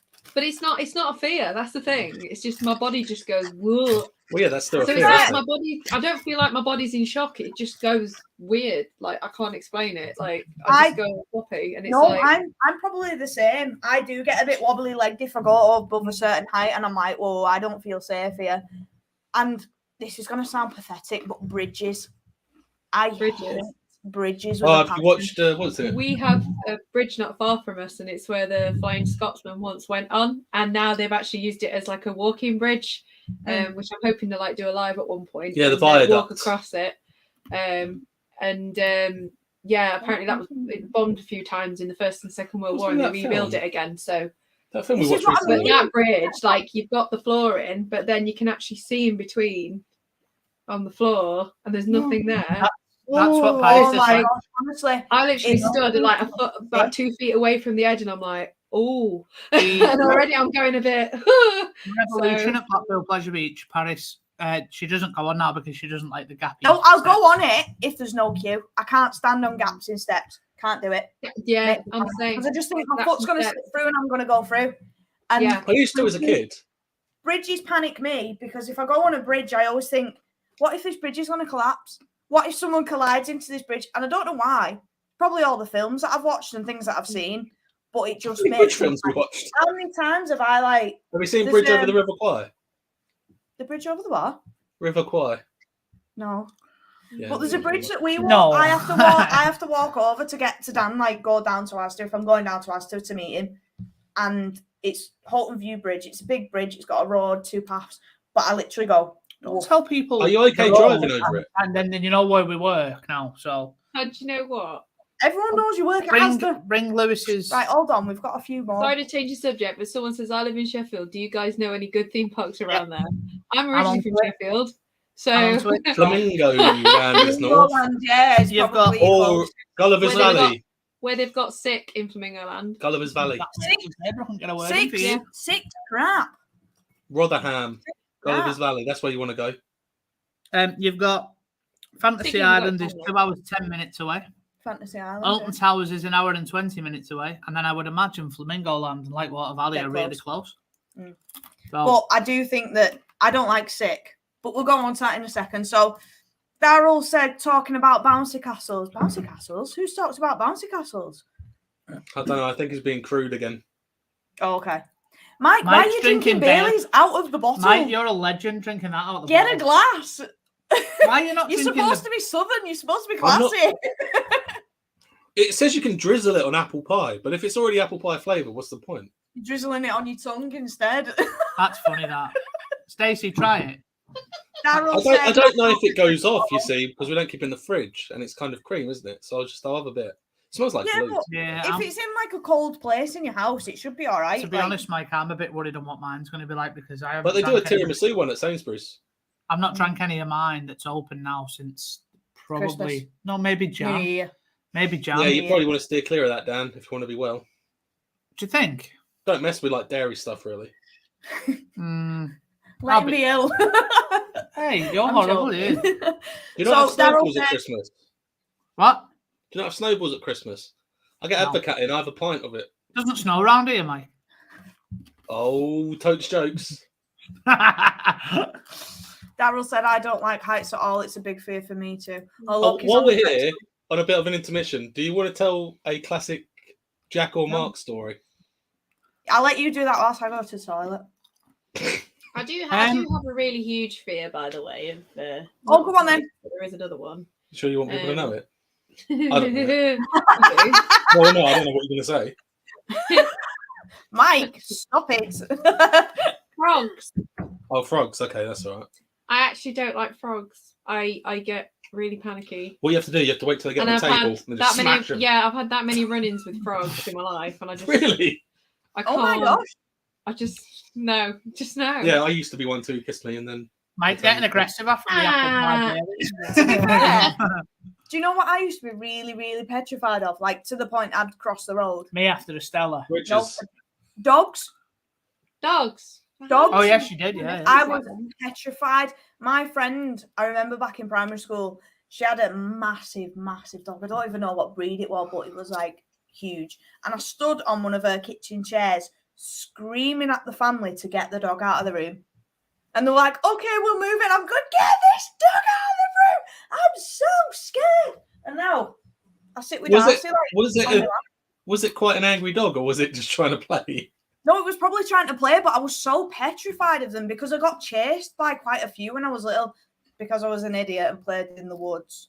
And like there was a dog in there, in one of the gardens, and they'd left the gate open, and it chased me out. Yeah. So do you know when that cottage I made a gingerbread? No, do you know like when people's like houses lead out to like tree areas and woods and stuff? On that one. Yeah. Someone had left the gate open and they'd let the dog out, and it chased me all the way to my house. And my neighbour, bless his soul, he was probably about, I don't even know how old he was. He was old. Like he was so old. He literally lifted me up like this. He was halfway into the grave. He practically was. I'm not going to lie. He really, really was. And he lifted you up like Lion King. He picked me up and lifted me up, and I was just like, and I was crying my eyes out, and this dog was jumping up and barking, and I was petrified. Have you ever overcome that fear? Oh. Well, yeah, because I've got Darcy, Anna. Where is she? Yeah, but if you've met a dog... I'll go get her. Hold on. Yeah, we'll show you Darcy. Would you be scared? Hang on. She's heavy, like. She's about 3 stone. 3 stones more than that. Anyone in the chat or watching, if you've just joined us, you've missed out on some scintillating chats. Here she is, look. There she is. Bring her over here. Oh, gorgeous. She's absolutely nasty. Look. What's this? We've got a little version in there. Yeah, go on then. Go on, you can have one. Have one. Mike's going to get the mini version. You spat it onto the chair. Hold on, there you go. Have one. Mike's going to get the mini version of what you got. There you go. We've shrunk her. Oh, Paris, look. She looks just like Darcy. Oh. She looks a lot calmer than Darcy. Probably not as heavy either. This is Holly Berry. Oh. Got a paw out there. Like, what's her name? Holly. Holly Berry. Like Halle Berry. Yeah. Got her 2 days before my birthday years ago, and but we'll think of a Christmas name, and I kept thinking mistletoe, and I was like, oh, Holly. So yeah, she's quite a chatty one, but I'll put her back because she's not quite trained in the arts. Training the arts of toileting. Dogs or cats? I grew up with both, actually. My nan and granddad both had a cat and a dog, a King Charles. Dan. Yo. We were talking about that last night. Candy kittens, yeah, I've not had that. The last brew dog. Is that a brew dog? Brew cat. The last brew dog I tried was the Parma Violets. That was good. They should have kept that. Right, yeah. I like that. But yeah, back onto the dogs or cats. Yeah, I'm a dog person. Cats are too unpredictable. Yeah. I'm very vicious. I am definitely more a dog person. It was quite funny because James and Steve might get a cat or a dog, and they decided they might get a cat again. And because we go and stay at theirs because they don't live near us. And I said, if the cat attacks me first, is it fair game? Yeah, cats. They don't like cats. If they attack me, I'm just like, right, just go back at it. Cats are really. I had lots of cats. Cats are unpredictable, in my opinion. Well, they just don't seem to appreciate them. I don't dislike them. I just don't love them. I'd take a dog any day. I had lots of cats. Yeah. You want to see my first dog? I don't have her with me, unfortunately. Pass me the. Bless a little heart. Pass me the. We're gonna give her a first YouTube debut. She passed away like a year after we got together, didn't we? Yeah. Oh. That's Maya. Yeah. I have got a tattoo of her on my calf. But you can't get his leg that high. Can't get I thought you said on his car. If that's the case. That's Maya. I can bring her YouTube, Instagram photo. I don't know if I see it. She's my arms. But I've got a tattoo of like Lily. Lily's back. Oh, the paw print. Lily's back paw print, yeah. Oh, I love it. That's so cute. And then I've got like a little. Sorry, guys. It is not what you think it is. But then I've got like a little paw print there as well of Puppy. Love it. Oh, so did you get it stamped on first, like or? No, I just basically for Lily, I kind of knew what a paw print looked like anyway from something that I did crafting wise, and had that put on. And then with Poppy, I just randomly found like a faux paw on Pinterest and had that there, but they're all where they were resting on me, where they were comforted by. So that's why I got it tattooed. Oh, that's well. so I'll show you little things like that. so I've got the photo on my Instagram. You're gonna see my lovely. Instagram name. So if anyone wants to follow me, go follow me. If not, then never mind. But there you go. Oh, that's cool. Oh, that's awesome. It's so bad. There we go. There's and the whole lot. Obviously, you've got the sentimental side, Stacey, of having wherever they lay. Well, mine is she walks with me wherever I go. Still. Yeah. Yeah. That is it more painful on the legs? Mike, it was dreadful. I was sat on the floor. It was with him, and it was horrific. It was constant, like, you need to stop. It was all the black. I basically, the guy said to me, the guy who did it had tattoos all over his face, and he said to me, the calf is one of many of the worst places you can get them done. He said most people would probably do it in 2 sessions. I did it in 1. However, it took about 4 or 5 hours. Yeah, I did the first. No. Ignore parents. You had to do 2. We'll explain why in a second. The first one was fully finished. I was done. I left after 5 hours. It was completed. That was it. The healing process, however, there was a little bit of fallout, so it lost a little bit of colour. It looked a little bit faded. So I contacted.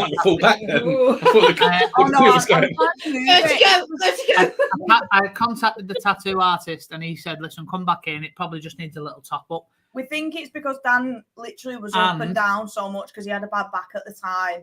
We think he didn't go as deep like with the needle, so it like came off pretty quick when it was stabbing and stuff. So basically, I went back, and it was about another hour and a half, 2-hour session, and then it was finished. When it healed up, Stacey, as you know, with the tattoo, when it heals, the skin peels off. So if they don't go quite as deep, I do have a bit of a bad back, and I go through phases where it really flares up. So lying on my belly while he tattooed for about 4 or 5 hours, I was really in quite some discomfort with my back, and after the first 2 hours of getting the tattoo done, it really got uncomfortable. It kept going over the same spot, and when you start getting the shading going over the same raw skin that he's already gone over, like mad. His hands were the pain was incredible. Would you do it again? But I was sat there like this. You're all right. You're all right. The thing is with me, Mike, is much like Stacey, and unlike many other people out there, I mean, people can get tattoos for their own reasons, but from what I gather from what Stacey just showed me, she only gets something that means something to her. Sentimental. I'm the same. I've got that one. That was my first ever one. That's my nana who passed away. Birthday and date of death. First ever one I got.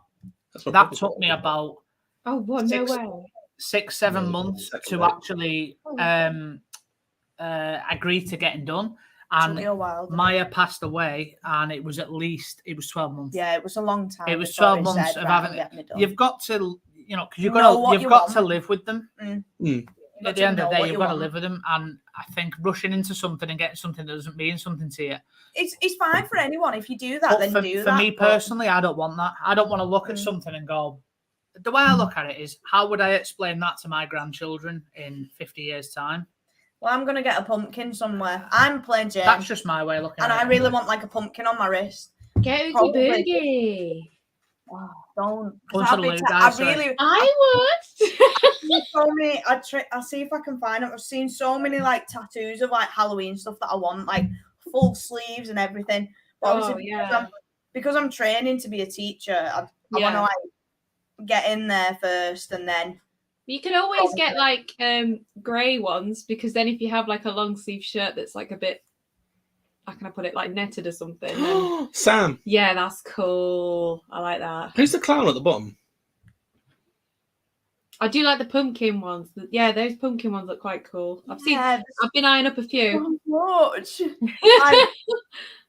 I see them all the time, and I'm just like, but there's one that I really wanted. There was one ages ago I decided on getting, and I wanted it on my ankle. I've not got one, and it was a bird coming out of a cage.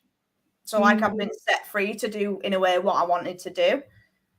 I've never got it, and I've just thought my ankles are like thin, so I know it'll hurt, and I'm just like, no, it's not gonna happen. But then I'm wanting like a pumpkin on my wrist. I can't have it on this one because that's the one that I have my watch on. That's why I've got a horrific tan line. But it'll probably be on this wrist. But I always wear a bobble. So maybe put it where the watch is, and then if you can cover it up with your watch when you're at work or something. Imagine that healing though with a watch over the top. It would be horrific. Have you got any? Put on your other wrist till it's healed, and then put it back again. The thing is, like once I'm like in a way established and been in a job for a while, there's people in my school that have got quite a few tattoos, and they're all on show all the time. So it just depends on like the school I go to. Really, it just depends on like the policy against them and stuff. Yeah, there's people that I know that when they first started teaching, they all had like ring tattoos and things like that. Mm. So it was like, even if I could get it on my ankle and wear tights, and socks. Do you know what I mean? There's ways and means around stuff.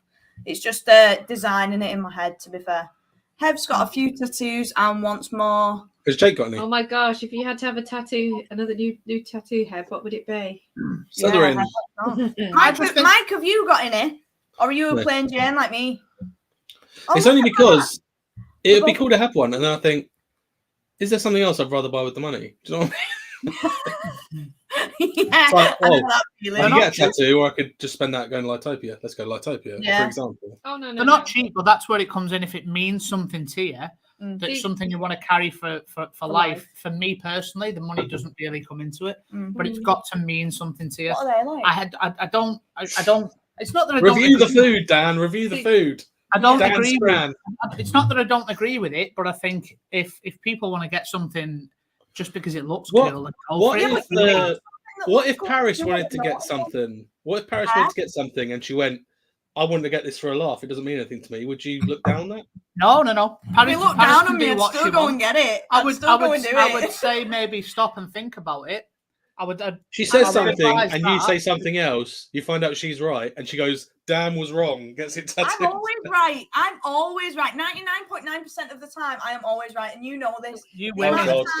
Just a name tag tattooed. Hello, I am always right. He always says to me. He does say. He goes, "Do you know what, Paris? Can't get a word in edgeways, Mike. Here. You do always say, Paris. To be fair, you were right on that." And I'm like, what was the name of that show that used to be on Channel 4 that was on a Friday night? That's not anymore. It's like the Price is Right.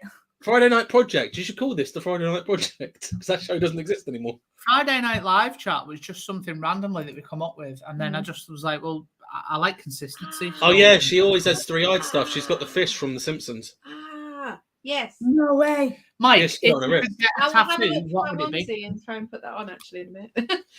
Yeah, you've got the one with 3 eyes. Mike, get it on. Get comfortable, girl. Mike, if you could get a tattoo, what would it be? I've not really thought about it. Love to explore. Right. I think lettering is like, I don't know.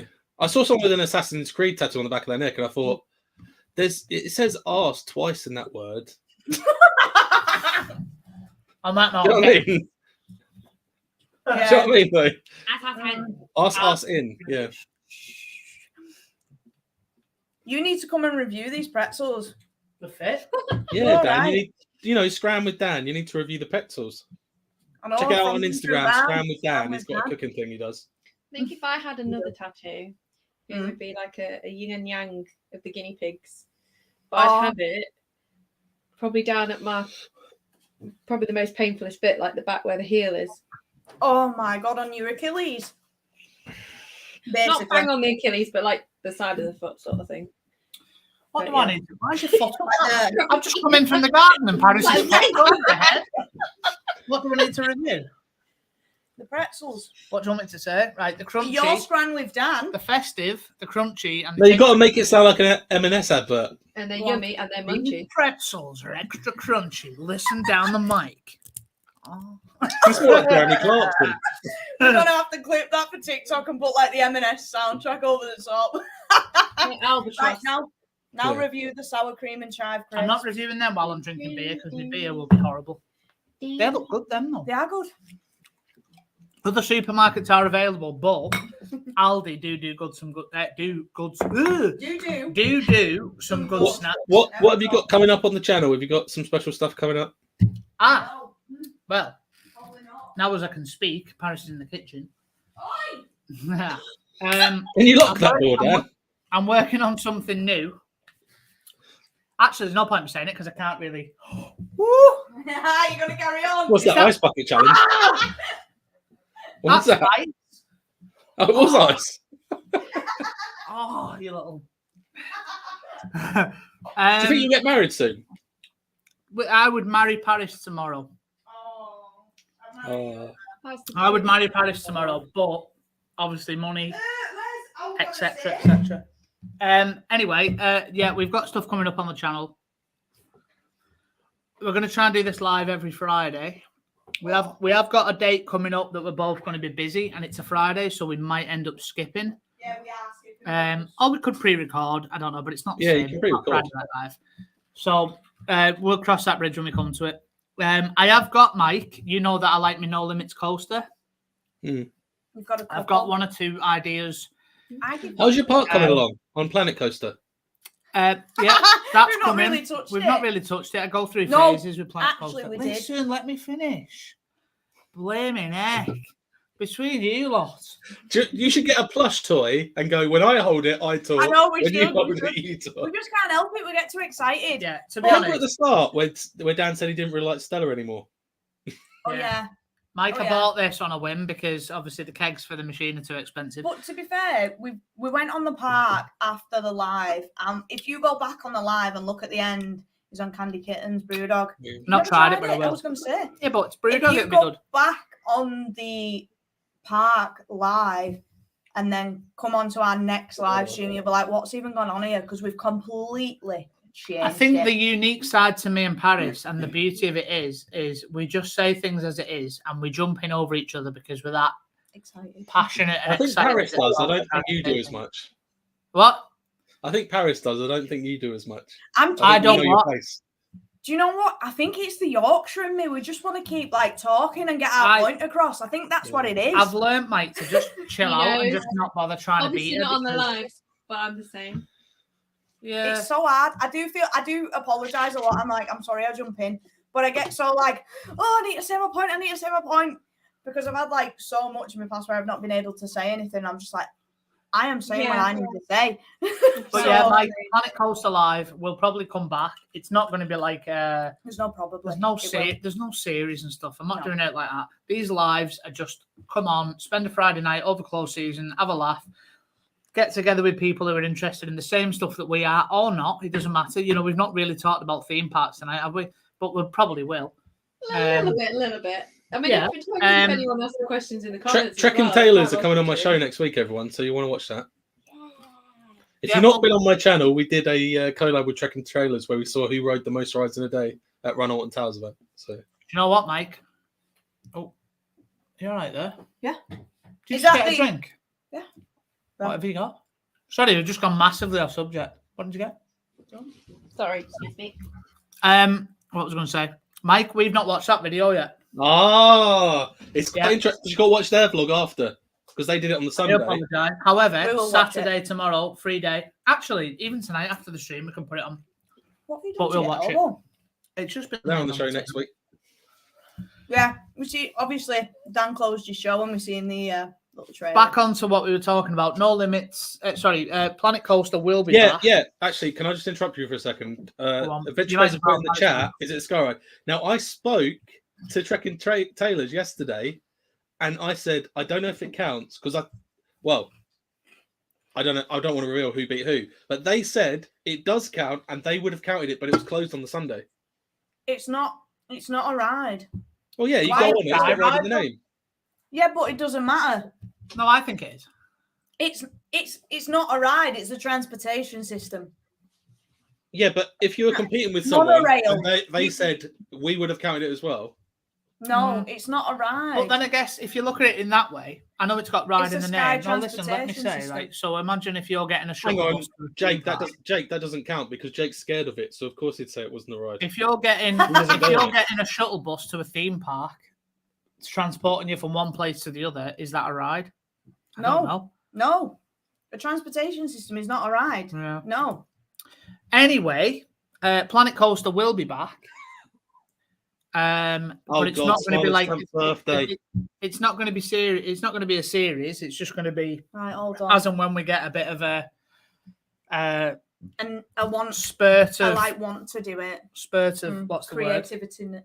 Creativity. That's the word. However, No Limits 2 is well underway. What I've got in the pipeline. I'm not going to say what it is yet.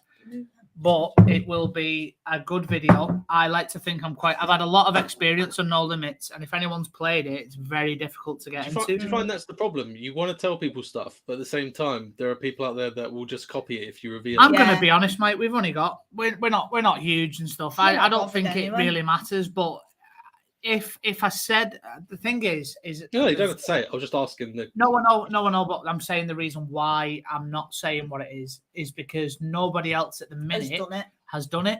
So if I mention it, someone could get it out. I'll put a lot of time and effort into exactly. It's going to be a couple of weeks probably before it's finished because I'm chipping away at it. And Dan literally takes his time, really, really, like he proper takes his time with No Limits. If he doesn't like one section and it's not flowing right, smoothing it out, No, I've spent. He'll delete it. Like I've spent hours on No Limits 2 before, and I've deleted the whole ride. He'll delete it all. I'm a bit of a perfectionist. I try and do it like as I would like it, pacing, realism, everything. So what's the dog? We've just got the dog off camera. She's just jumping up at Paris. So yeah, it will be coming. It will be before Christmas because I'd say the first quarter of the ride is done. But what it is and what I've got planned is going to be fantastic. I think anyway. For me, anyway, it will be. But if you watch some No Limits 2 videos, she's going to bark. The dog's going to start barking. Bear with us. If you watch some No Limits 2 videos, it isn't an easy bit of software to get into. No, it's not. There's lots of tutorials online. Sorry about the dog. You shouldn't have. I know, but she came up to me. If you give the dog any attention, Mike, she just starts barking. Hey, baby. Right, get down. Good girl. Here we go. So Daryl said she's gone under the table now. Daryl said it's a Smiler's 10th birthday next year. Are you guys going to ride it on May the 31st? It depends what day is May the 31st. No. What day is it? I don't know, but I know what he's getting at. Come back with an alien. Oh, look at the little mittens that come with it. Oh my God. I love it. Dan, do you think if Nemesis had amputated two people's legs, they would have kept it open? Or do you think it's the fact the Smiler was new, they had to get their money out of it? Because part of me was surprised that they just went, you know what, it's okay, it's safe, That is a good question. I think it's quite a phenomenal thing when you look back. A lot of people just overlooked it and went, a lot of enthusiasts went, well, that's the risk we take. And I'm like, if you were one of the ones who were involved, you wouldn't be saying that. I think Smiler being new and £80 million being pumped into it, I think had a major effect on the decision after the accident. I think if that happened on Nemesis, given the age it is, I think it would have been torn down. Thankfully, touch wood, Nemesis has got a pretty good track record. I think I have heard of a couple of incidents. Track record is retracked, but it's really nothing major. The runaway train, though, 1992, that separated itself, didn't it? And then crashed back into itself. Yeah, that's still going. So, these things happen. And I think if it come down to an error from the manufacturer itself, then the ride would be probably deemed unsafe. But given that it was human error, obviously it's not an issue with the ride. The issue in the future can be avoided, in which case they've put various security protocols in. Haven't they got various points throughout the ride layout where the engineer or the operator or both have to go walk the circuit and put a key in and turn, and press a button. I don't know how it works. Go around the layout so that they are then physically inspecting the ride for any trains that may be loose on the track. It was obviously a very, very bad judgment call that day. And I think we actually forget about that. I think a lot of people have probably overlooked what happened that day, but it's actually really bad. I remember being in work and someone in work, obviously who knows I'm at Alton Towers all the time. They said to me, did you hear about the accident at Alton Towers? And I said, no. I said, what's happened? And they said, the Smiler's crashed.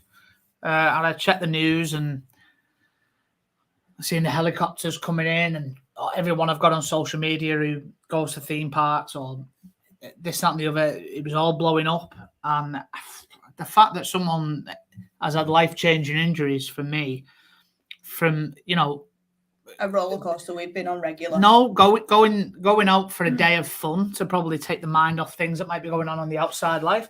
They've gone Alton Towers, they've paid to get in, they've gone for a day of, you know, fun. I know this is going to sound this, that, awful. and the other, and then that's happened, and I think it's crazy. This is going to sound awful on that point, but I'm going to say it. Anyone can go anywhere and anything can happen. Agreed. Do you know what I mean? However, the track record... Well, it wasn't out of their hands because obviously they found out it was a bit of like the operator's malfunction as well as like the trigger malfunction as well. But the fact that the operators let that go as well is a bad thing. But anyone can go anywhere. It's like if you jump in a car. No one's saying that they can't. No, anything can happen anywhere. You know, you could get in your car. We've gone really depressing. Go down the motorway, press your brakes. We've dropped so many viewers from it's right, isn't it? You know, anything can happen, and it's a shame. But everyone come back. I think Alton Towers safety protocol now have gone up a step, and they've hit another level of security and protection and safety protocol that they probably didn't have back then. And you know, the ride's running today, thankfully, touch wood. There's been no accident since. But I agree. I think, Mike, if that happened on Nemesis, it would be gone. Long answer to your question. Runaway train crashed in 1992 and it's still running. We need to change the subject. We've dropped down their viewers. I'm going to put it on Instagram. I'm just typing I need to charge my phone, so sorry guys. I'll just. Oh no, don't worry. Literally, my phone was go for it. So this is the whole point of this Friday Night Live chat. We talk about whatever. It doesn't matter. And if people don't like it, they come, they go, and so on and so on. It's not, you know, the whole point of it. This is what we. Would you say? I definitely had it myself. Did you have friends and people that knew that you were an enthusiast? And it was almost like when that crash happened, they were asking you what's gone on there, as if it was almost you're partly to blame or something. Yeah, like, well, what's gone on there then? People were trying to convince you that your hobby isn't safe. No one was trying to, like, I don't recall anybody making it out like I was to blame, because how could it be? No, as in like people were asking questions, like I'd know the answers. Yeah, I knew as much as anybody else. I find it amusing when people say, "Oh, they're unsafe," because then I just bring up the whole. Well, hang on a minute. Pardon me. Sorry. I said you get in a big tin can with 2 wings on it, and you fly to a different country. You get in your car, you go down the motorway doing 70 miles an hour. There's numerous crashes every day. There's numerous accidents. You still get in your car constantly. How many roller coasters? Granted, there's been a lot, but not a lot. In foreign countries, there's been quite a few. There's been a fair few roller coaster incidents in recent years. What about the flat ride? I can't remember that swinging pendulum in India that spun and it went up the top of the arm and the arm just snapped. That was insane. Yeah, that as well. But how many roller coaster accidents is there in comparison to car crashes, pedestrian accidents, plane accidents, pedestrians being knocked over? Yeah, there's all sorts of stuff. So you know. There's a risk. There's a waking up is a risk every day because something could go wrong. I'll stay in bed tomorrow then. Yeah. Do you know what I mean? I mean, to be fair, you might not to sound depressing, but it's right. People might not wake up. Yeah, but there's a risk with anything, and if you live your life that way, then then that's up to you. However, theme parks are my thing. Fun. I get my fix out of it. I don't smoke. I do drink, and that's about it. My fix is adrenaline, and I get it from roller coasters. We have fun. That's what we'll say. Yeah, and obviously meeting people like you guys and everyone in the comments and everyone that we knew me before. I was going to say, you knew Dan. Yeah, I didn't know you. So I want to know. I'm going to go into detail on the live chat. So how did you two meet? Go into detail. Well, not into like grotesque detail, but go into it like grotesque detail. Do you want to tell me? Gengar. Is that Gengar? That's not Gengar. That's Haunter. Yeah, I was going to say that's not Gengar. I love Haunter. Bad Pokemon knowledge there. We've got this from Ben and Holly as well. Yeah. Oh, Knuckles. So hence why you're getting the pictures on our thing for Knuckles going around places. But yeah. We're not avoiding it, honestly. We're not avoiding your question. Just kind of like met online. Yeah. But I Tinder? I had a No, what's it? I don't know what it's abbreviation for, but POF. Plenty of fish. Yeah, that's how we met. I love how we just knew that. and we've been married 5 years now, so that's. Oh, how long have you been together? We met in 2014. Yeah, 8 years. So 8 years. Wow. So, yeah. Oh my And gosh, I proposed to you. 10 years. I proposed to you on our 2-month anniversary. So basically, some people say that's way too early, but it was obviously it wasn't. When Mike went to Blackpool for those 3 days in Blackpool, and you got the Mad Hatter's hoodie. Oh yeah, I wore that again recently. I haven't worn that hoodie in ages. Mike, when he went to the tower, he said he could see his yellow Puma. Yeah, I had the yellow Ford Puma back then. Yeah, I remember that night. Puma.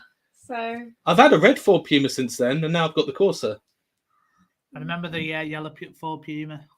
Yeah, when we moved here, we did get a red one. And then... Yeah, I had a red one, and then that lasted me quite a while, and then I've got the Corsa last year. Yeah. 10 years next year for you two. 10 years, done. Good going. Well done. No, 10 years the year after next. 10 years the year after, but yeah, it's been 8 years But you said 2014. Yeah, next year's 2023. Oh yeah, it is. Already a year and a long day.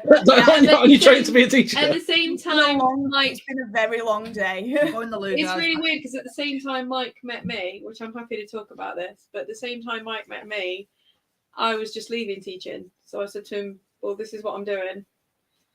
And then I so happened to get another job as we were dating a lot more.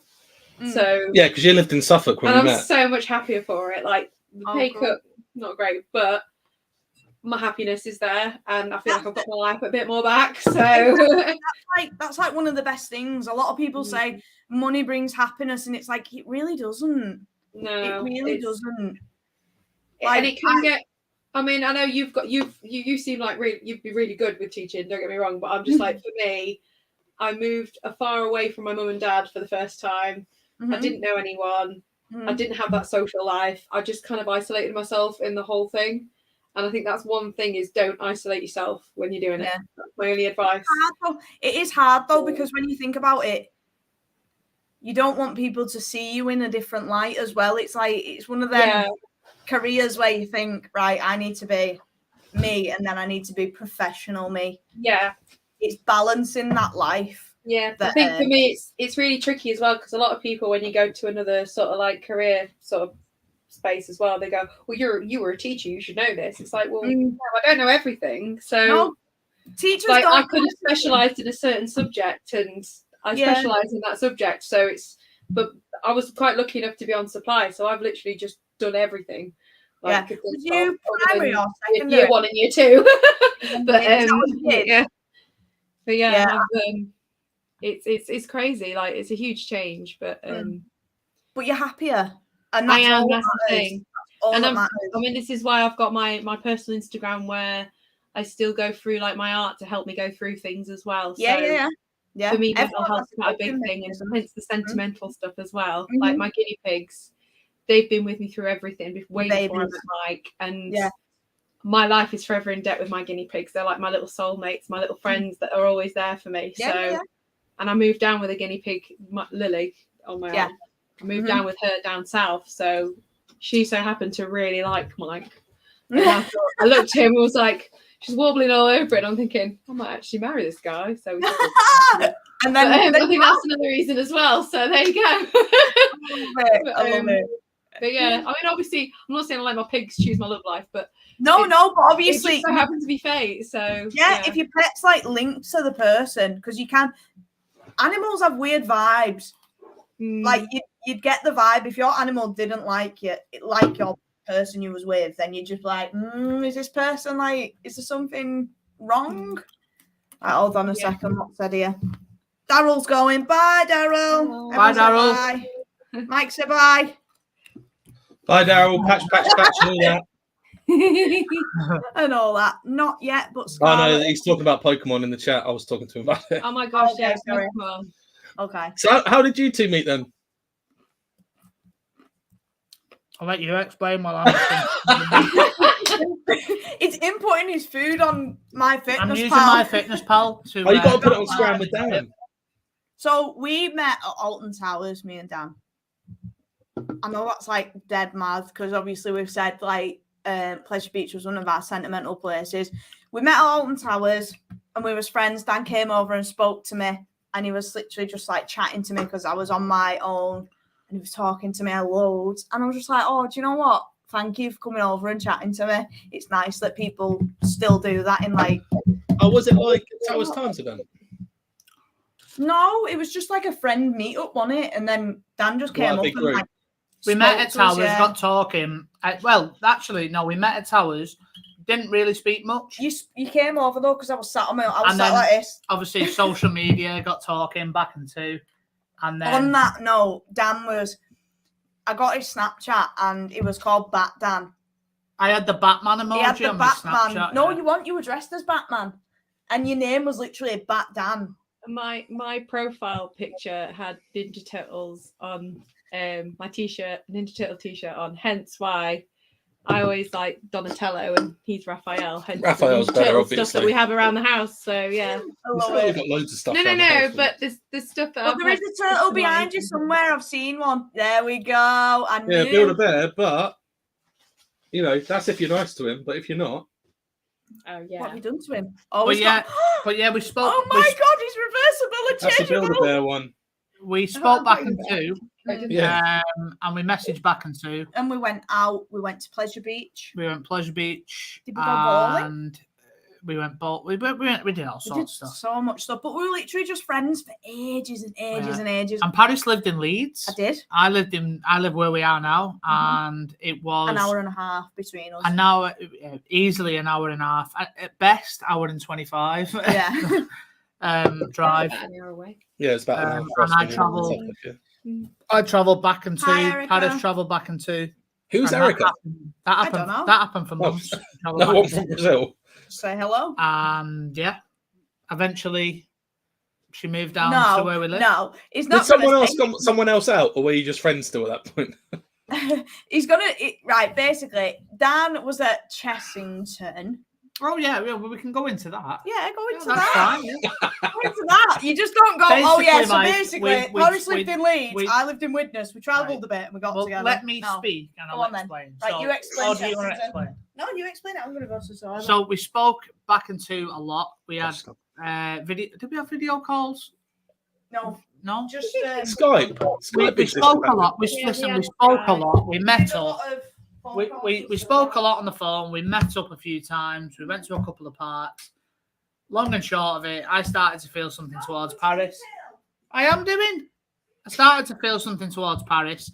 We were out. I was at Chessington one night with a few mates, and we were flying to Lisburg the next day. Yeah. And Paris messaged me. I'll go right into detail. I'll tell you this. She said that some lad. She said she was out on a night out with her mates, and she said some lad come up to her and said, "Oh, can I give you a kiss and I'll buy you a drink?" And I said to her, "Oh, what are you going to do?" And she said, "Well, it's a free drink, isn't it?" And it really affected me, that. And I said to her, "Well, why would you do something like that?" And then literally after that, within the space of an hour or so, messaging back and two, I thought, geez, I must really like it, kind of thing. So remember that, Paris? Mm-hmm. Someone said to you, "Oh, I give you a kiss if I can buy it. I'll buy you a drink if I can give you a kiss or something." Yeah. And Paris at the time was single, and she was like, "Oh, okay." And I said, "What are you going to do?" She said, "Well, it's a free drink." So, and then I started to think, well, so she must have liked you to message you that. It seems a bit weird to tell you that information. We were like this, Mike. We were like this. Honest to God, we was. We were going to plenty of parks together. Mm-hmm. You know, Stacey wants to show Paris this thing she got made for my 30th. I've basically the person that did our cake topper. She's called Eve Bluefoot, and she does a lot of sculptures. She's in Italy, and, Gothic sort of art. Well, she's technically German, but she lived in Italy. So, but yeah, she made this. But I made this for. Well, they made this for. That's going to be you and you, isn't it? You and yeah. Look at the Ninja Turtles! Oh my gosh! Cool. That was 4 years ago now. Yeah. Oh, I love it. Obviously 30th, not what you think, but it's the cutest thing ever. But yeah, I had that custom made, and It's going to be episode 38 soon But there on is that show. there is one in like a coach of a roller coaster on our wedding cake topper, and me in my wedding dress with my hair like proper plaited in flowers like it was on the day, and then Mike as well sat in his little outfit. Not to undersell the Yeah. Trek and Taylor's coming on our show next week, but it's episode 38 the week after, and hopefully we're going to have something special because ever since I told you about this, didn't I? When I was younger, I remember the Super Bowl being on Sky Sports, and it was Super Bowl 38 that year, and every advert was this epic voiceover going XXXVIII, because that was the Roman numerals. the Roman numerals. And I was like, when we get to episode 38, we've got to do something epic. Anyway, so yeah, basically, Just going back to it, sorry. yeah, well, yeah. So that happened, and then I Hang just on, basically- Paris, why did you No, message you him that? didn't. Wait. Paris, you must have liked him to message him that rather than just go straight ahead with it. Like you some know guy what? says that to you, you don't go straight ahead with it. You go, I'll message Dan first because I like him and I want him to message me back. Do you know what? I was in such a predicament at the time, like personally and like mentally and things like that. There was a lot of things going on in my life that was really, really like messing me up. But Dan helped me through a hell of a lot. And I can't like thank you enough. I say it all the time, don't I? I can't thank him enough. What drink is that? It's raspberry ripple ice cream ale. Yeah, so basically I ended up telling Paris. Help me, and he basically said, don't do it, or do what you want to do. Like, obviously, he told me his feelings. And then I went to Florida 2 and a bit week away from Was that the first time you'd gone to Florida, or had you gone before with your family? I've only ever I know been you've once. mentioned Florida before. I wasn't sure if it was when you were younger. That was our first time. I've only ever apart. been once, and it our- was 2018. It was our first time apart after spending a lot of time together, but we wasn't together. And it was when Paris come back from Florida. Well, I messaged him in Florida and I said, you've got something to ask me when I'm back. And he was like, what do you mean? I've got something to ask you. And I was like, you better ask me to be your girlfriend because the way this is going, I want it official. I don't want someone to just be like, do you know, like, I'd rather someone ask me and be like, do you want to be my girlfriend? I'm so like old school. Yeah. Anyway, basically, long story short, I asked her. She said yeah. No, wait, we came back. It was Dan's birthday. It was Dan's birthday meal out, and it was sat on the bed, and I went, "And you got something to ask me, by the way?" And you were trying to like go, "No, I've got to get ready because I'm going out for a meal." No, I'm fine. Like, no, what have you got to ask me? And he went, Paris, will you be my girlfriend? I was like, yeah. And then he went, don't you have to ask me something? And I was like, Dan, do you want to be my boyfriend? He was like, yeah. And I was like, and then that's it. 4 years later. It's funny you say that because this makes me sound like a bit of a. This makes me sound like I'm bigging myself up, but Stacey's the first. I mean, she's my wife now, obviously, 5 years, but she's the only girlfriend I've ever asked out. Every other girlfriend I've had in my life has asked me out. Wow. I didn't know that. No. I couldn't go that far, mate. No one's ever asked me out, mate. I mean, I'm a ginger, whatever her breed. I love gingers. Well, you didn't have hair when I knew you last. What? Do you ever look back at the days when we used to hang out before? That's how I look. That is how I looked. No. Does it feel like a lifetime ago, those days? Like 10 years ago when we were doing... No. To me, it seems like a different lifetime. And then I stopped doing YouTube for a bit. Then I came back and did the YouTube with you. The best thing I ever did was growing my hair. I love it now. And I influenced that. Paris said she likes gingers and you should grow it back. I said, I want to see you with hair. And then he hated growing it. One thing I will say, and I stand by this, it was not, and you're going to disagree with this, it was not your decision that made me grow it back. I influenced it probably about 80, you 90%. definitely influenced it. I wanted to grow it back. And Paris was like, well, I like gingers, you should grow it back. And I didn't. I said, I'd like to see you with hair. And then he was like, right, okay, I'll grow it. And it got to like this long. And he was like, I'm going to shave it all off. I was like, no, keep it. And he hated it. This channel could have been called Baldy and Brown, couldn't it? Could have been Bald and Brown. Wasn't it Paris and Brown last night, wasn't it? Paris and Brown? Daryl said it was Paris and Brown. I was like, no, get it right. Honestly, he literally is like so ginger compared to like my hair. I mean, I look bald to be fair. This hair really does grow though. I mean, it does. I'll show you the photo through lockdown when the barbers were Have you got any funny Mark stories while we're here? No. It's got plenty of Mark stories, but no. Do you remember when we were at Towers one time, and I specifically remember it being a Tuesday for some reason, and every time the camera panned round to him when I was vlogging, he looked up and went, "It's a Saturday," because he was scared his college would find out. Oh, that's really long. That's lockdown hair. Look at that. Look at how long it is. But yeah, I do remember that. Yeah, but no, I don't really. There's all sorts that's gone on over the years. That's actually what we were talking about earlier with not wanting to put our ideas out there because people might copy them. Do you remember? And I know it's big of me to claim that I was doing it first, but it was either 2012, I think it was, and we were on top of the towers, and I decided to do a shaky kind of camera thing and put black and white over it and some scary music and go, this is a trailer for my Scarefest content. Smiler. No, for Scarefest. Oh, for Scarefest. And everyone else suddenly did, we're doing Scarefest or we're doing Halloween. I did shaky, and it was just like... I remember we did one. I remember the Mark one. I howl at it all the time. Yeah, there was one with us and Mark. We did like a Scarefest promo, and it was on my other YouTube channel that nobody knows about, so I'm not mentioning it. I howl at it all the time. You should mention it. I'll mention mine. No. Because I'll tell you what you want to watch, Dan. It was before Smiler opened. I've got a promo of the Smiler, and it's really weird because the accident happened, but it's posted on YouTube on my old one, which I think was Amusement Worldwide. And there's a bit in the background audio. I use someone talking, and it says, "My mind is spent, my body is broken." And when you watch it now, it's like, "Oh shit, the accident happened 2 years later," and it's really weird to watch that because I posted that before it opened. Oh my gosh! It's why just repeating, "My mind is spent, my body is broken." Oh it's my really weird to watch. Guys, just want to say, whoever's in the comments, just send us a comment. Adventure Bears and Erica. Let us know. Well, we've got 4 people watching, so just one of them's me on my phone because I'm looking at the comments. No, I know, but it just says there's 4 people watching. watching. Oh, Paris is in as well, so there's only 1 or 2. No, there's about 2 or 3. Just give us a thumbs up if you're still in. Yeah, share it, rate it.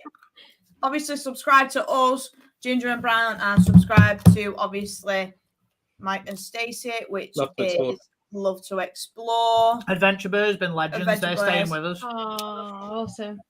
Thank you so much. Do share it about the Adventure Bears. Get all your friends and your family on it with us and get them commenting. Don't play Warzone 2, anyone. My eyes today, I feel like they're absolutely destroyed. I've not played many games. I'm thinking about getting a Switch maybe when the Black Friday sales hit. Do it. Get a PS5. No, the OLED. No, because it's the portability I want as well. Yeah, I took ours. Where did we go? Spain? Was it Spain? And we took. Have you got the OLED? Italy. So when we went to Italy, I took my Switch, and Dan got me. Was it you that got me the golf game, or your mum? Me. Have you got the OLED? Huh? Have you got the OLED? No, don't like the big screen. Well, yeah, but the screen's better, and the kickstand's better as well. It goes all the way around. Yeah, but it went out. I got it two years ago. I think it came up yesterday on my memories. I got it 2 years ago from Asda for less than 200 quid for the full Switch. And I'm sure I got a game of it. Oh, might not have. Was it a Black Friday? Yeah, we're Black Friday event in Asda, and I got my double discount because I was. I may as well get the OLED version though.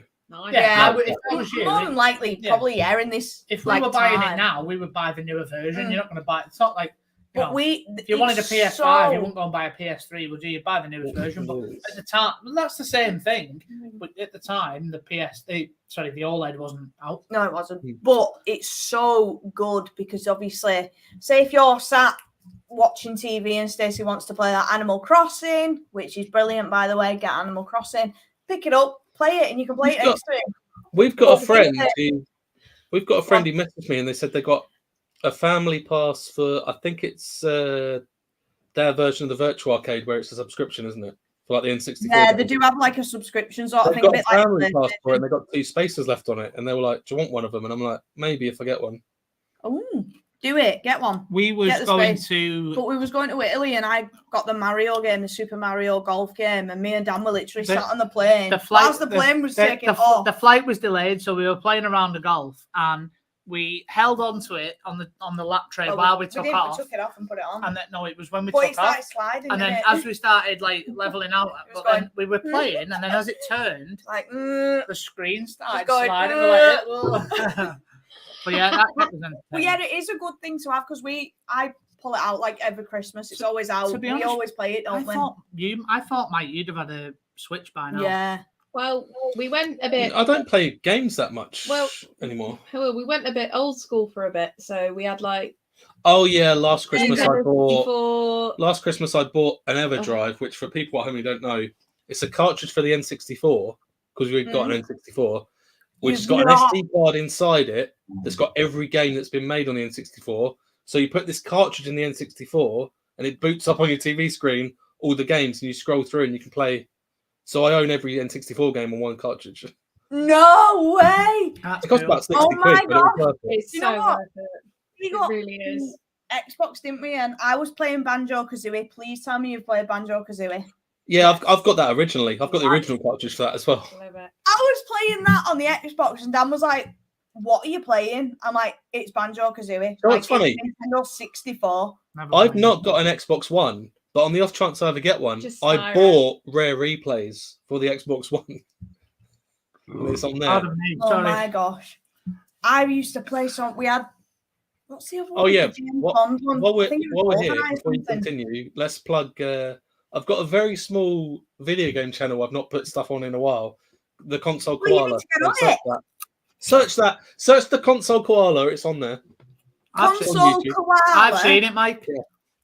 I do videos like I've done a Let's Play of Sonic Origins with Knuckles and Sonic 1, I believe, but a lot of it's like I got a screen capture device, so I started doing. I think the first video I did was PS1 hidden gems and stuff like that. Ooh. So I've not done stuff in ages because that was just like a little side thing. I used to love like PS1 games. My dad. Thank you, Adventure Bears. Thank you. My dad like literally. Have you met the Adventure Bears yet? I haven't. Not yet. Huh? We have. Oh, they're awesome. No, but my dad back in the day used to like pirate copy every PS1 game possible. And I used to have like Toy Story, Rugrats, Tarzan. I used to have the Mulan game, and I love Mulan. Mulan's like my favorite princess. And sorry if you can hear like Dan just rustling crisps in the background. Bye. But Spyro, he had Croc. What else? There were so many. Literally had stacks. Do you know Croc was originally meant to be a Nintendo game? Really? Well, to be fair, it was meant to be Yoshi, but then Nintendo didn't want it, so the company made Croc. To be fair, if you look at Croc, it probably would. The way that like he's blocked out as a character. Banjo-Kazooie can play on Switch now with the subscription. Do you know what, Adventure Bears? I already pay for a PS5 subscription. I can't be better. I think the subscription's worth it just to play Paper Mario for the N64. That's a brilliant game. Do you know what? The subscriptions on so many different consoles. But I think if I do get a Switch in the sales, Adventure Bears Global have already said they're getting Pokemon Scarlet. So if I want to trade with them, I'm gonna have to get Violet. To be fair, I used to love my Pokemon games. I used to play Pokemon Go. What's your favourite Pokemon? My favourite Pokemon out of like the standard pack. Just out of any. Because I can tell you what mine is straight away. I'm not gonna lie. I really used to love Squirtle. Squirtle was one of my faves. I don't know why, because he looked dead cute and I loved him. Is that out of all of them or just the first gen? Probably just out of first gen. Because I know Vaporeon was my favourite in the first gen and then Raichu. But out of all of them, and it's not because of the type or the battling, but out of all of the Pokemon, my favourite is Dunfan, because when the first film came out, you saw him and it was like, who the hell was that? And that hadn't been released yet. It was like, and it just looked awesome because he just was kicking Bulbasaur's ass, and it was. To be fair, I do like Ditto, because Ditto can transform into whatever. Have you seen the film? Have you seen the Pikachu detective film? Do you know what? I used to have a lot on VHS back in the day. No, have you seen the Detective Pikachu film? No, not the newest one. Because there's a twist at the end, and it seems so obvious, and I was like, I didn't know. What was the twist, and what was so obvious? Well, I don't want to ruin it for you and the people at home. Watch it. Well, Mike, just tell me, because I'll forget. I have like 101 things on my brain. If you haven't seen Detective Pikachu at home, switch off and then come back in 5 minutes. But basically, at the end, you find out we're hosting this assistant for the assistant for the. There's a bad guy in it who makes Mewtwo basically, and then at the end, the twist is that his assistant was Ditto the whole time, wasn't human. Do you know what? I used to love Mewtwo. Oh no, there's another twist as well. The main twist is Pikachu was a human inside Pikachu's body. It's Ryan Reynolds the whole time. Oh, basically, the main character, he thought his dad was dead, didn't he? Or he was missing or something. Because the film is, the main character, human guy, is trying to find his dad, who was a detective. And then at the end, you find out that Pikachu sacrificed its life so the dad's soul could go inside the Pikachu. So at the end, the Pikachu turns into Ryan Reynolds. Do I really want to watch? Is that us or them? Do I really want to watch it? Like, is it? It's a good film, to be fair. It's worth watching. The only thing I would criticize is Charizard looks really bad. Everyone else looks really good for like Pokemon that in the real world, but Charizard looks really bad. Oh no! Meowth for Adventure Bears Global. Coming on that, Meow. Adventure Bears Global. Don't be cutting me out. I mentioned this on Fireworks Saturday. I don't know if Adventure Bears were with us. I think it might have been to Stephen James. I did say they spent all that time, Team Rocket, capturing a Pikachu. They had a Meowth that could talk. Exactly. Mew and Meowth were actually like, Dan probably don't have a clue. I know how to get Mew on Pokemon Red and Blue. Dan's not a Pokemon. I'm taking us off the Pokemon chat. I'm going to come in with a question. I was a big Pokemon player. I used to collect the cards, but I don't care anymore. I used to collect the cards, play the games, used to do it all. Me and Stacey are sat here like spare ones. Go on, No. I have the big collection of cards and the foils as well. I've got magazines. Wait one second. My mum at the time, we had a Pokemon collection card and a half. Like the stack was like this big. We had a folder with them all in. She sold them all at a car boot. Oh, what? I have a huge.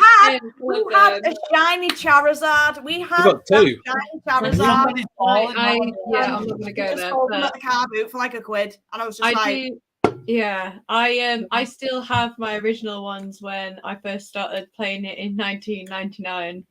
Oh and my brother was a Pokemon gym leader. Yeah. At the place called Last Picture Show in Meadowhall. And he'd every now and again would come home with like a card or something that he'd won from the matches and things like that. And I'm like, oh, and I was proper nerding out as a kid. But yeah, I was very lucky because my second to oldest brother also bought me the soundtrack. I still have the soundtrack to this day. Oh my gosh, that'd be worth it. Yeah, I have good stuff. I like to look after quite a lot of stuff. I'm gutted though, because as soon as like my mum sold them and that, I was just like, you sold our shiny Charizard. We had a lot of shinies at the time. We used to do a lot of like trading and stuff. And I was just like, they're worth a fortune. And you've sold them for like £2 at a car boot sale.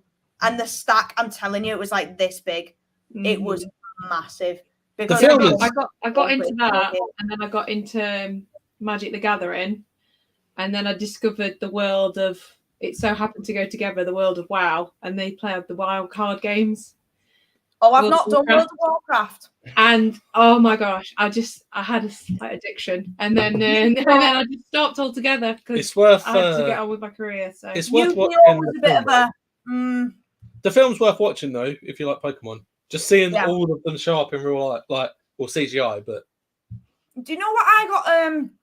I got free tickets to a cinema screening of the Pac-Man one. What was the Pac-Man film that came out? Was it called like Glitch or something? Pixels. Adam Sandler. Pixels. That's the one.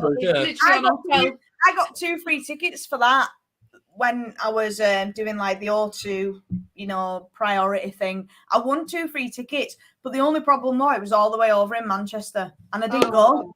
And I wasted 2 free tickets. And I could have gone and seen Pixels. Right, I've got a question anyway. Go on, throw it in there. We're going on to theme parks. Okay. Go for it. Alton Towers, we obviously... Have we talked about chocolates yet? What? Have we talked about the chocolates yet? Chocolates? Heroes? No, that was last night. That's gone. We might come on to New it. agenda. If all of us individually answer this question, I'm just wiping the stuff off it. Individually, what ride would everyone like to see next at Towers? It can be a coaster, It can be a flat ride. It could be. Well, that's all you've really got, isn't it? Really. Dart ride, water ride. I would like to see a water ride just because I'm slightly heartbroken about the flume going. Yeah, I enjoyed the flume. I've never done the flume. So, Stacey, out of everything, anything you could pick that is, what's the word? That would be allowed at Towers, given the height restriction and so on and so on. And don't forget, you can dig down. Realistically, what would you love at Towers? If it's a water ride, what manufacturer and what would it be? Oh, don't ask me that, Dan, because I don't know.